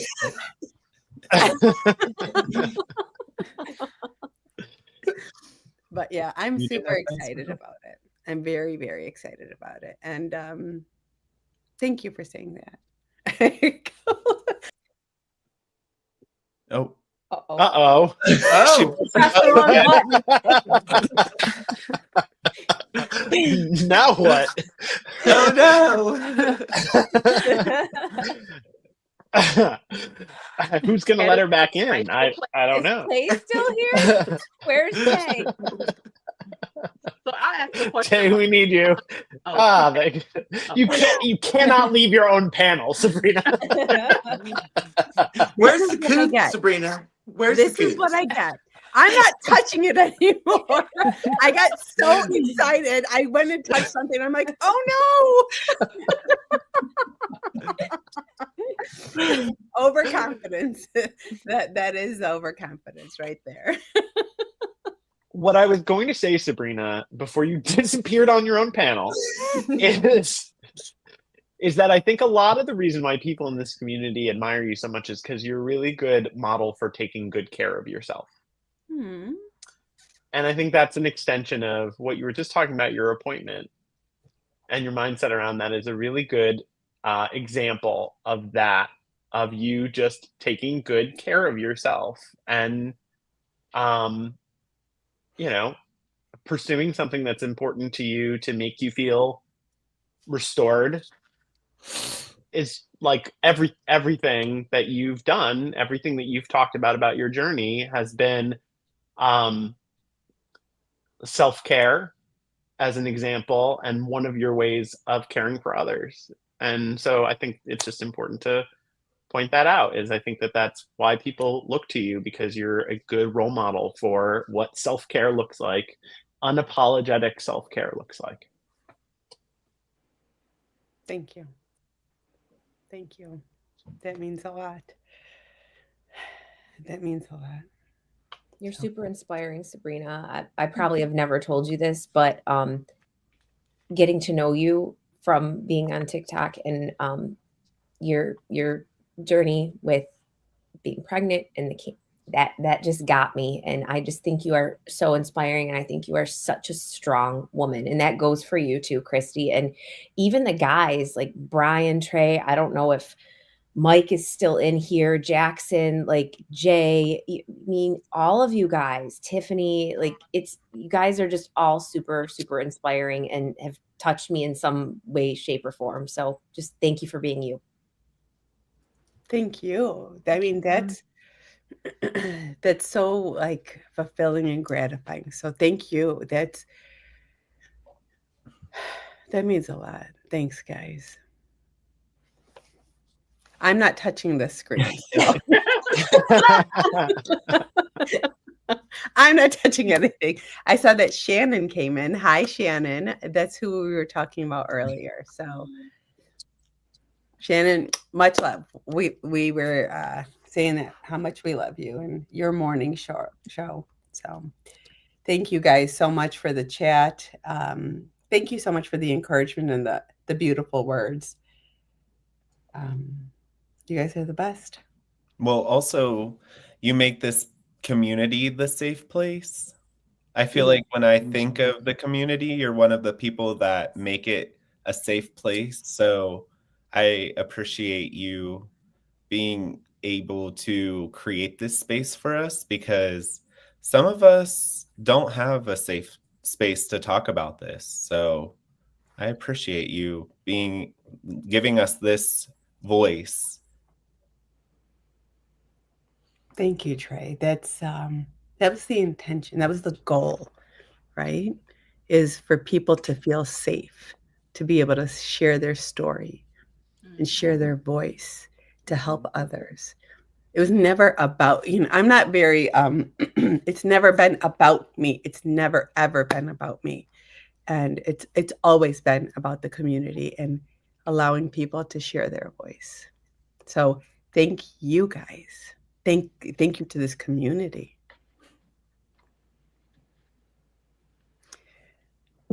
I didn't realize it was 9:55, so we have to very quickly do our closing thoughts.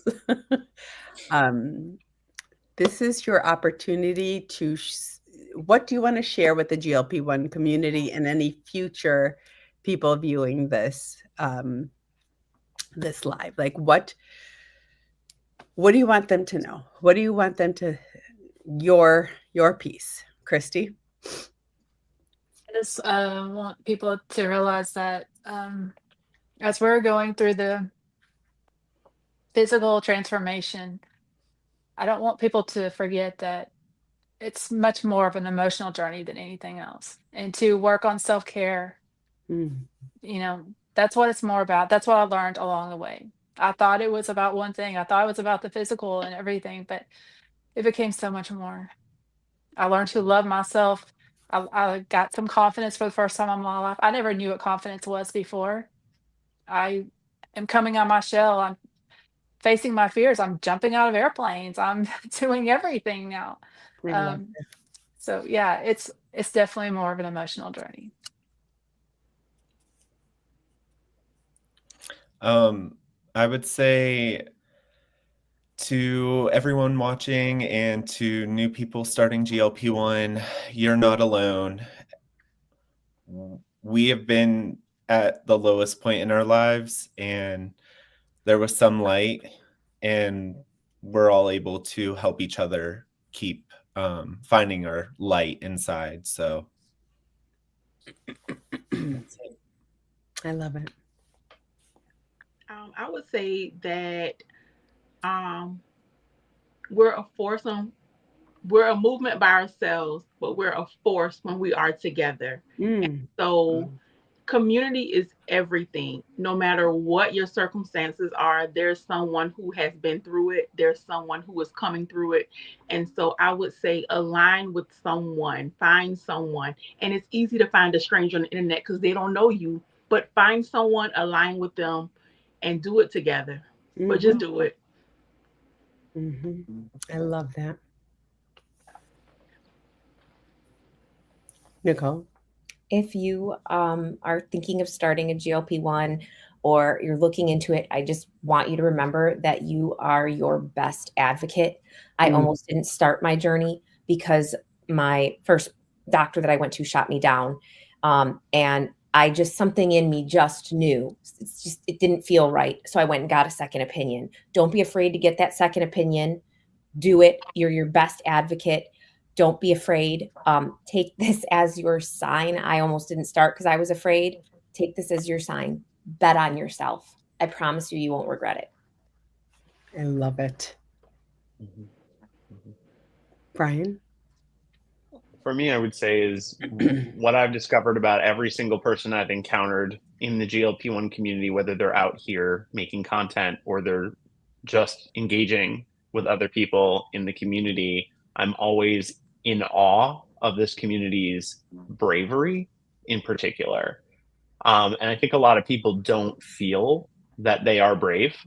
But I think the act of doing something that you know might be seen negatively by outsiders or something that might be judged, but you're doing it for yourself because you know it's the one thing that's going to help you, or it's the leap that you need to make to take care of yourself, is in of itself an act of bravery. Quieting the noise, quieting the judgment, blocking out the naysayers, and just taking care of yourself is a massive act of bravery in a world that would tell you otherwise. I love that. Powerful. BFFJ? Hi. So I have 0 nuggets of wisdom, but what I do have is a challenge. So one random day, a few months ago, a few years ago, you made a choice. You made a choice to get your health in order. You made a choice to start taking GLP-1 medication. You made a choice and you changed your life forever on some random Tuesday, right? You changed your life. You did that. You were strong enough to do that. So my challenge is this: before this month is over, do something else. Make a choice to change your life for the better. Make a choice this month to make a life change. Well, damn. I'm like right now, like right now. I got stressed out.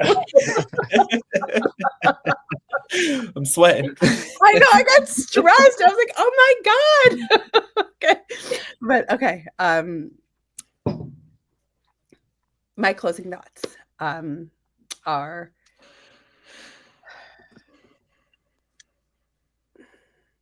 this journey is not about being perfect. It's about progress. Trust yourself, trust the medication, time and treatment.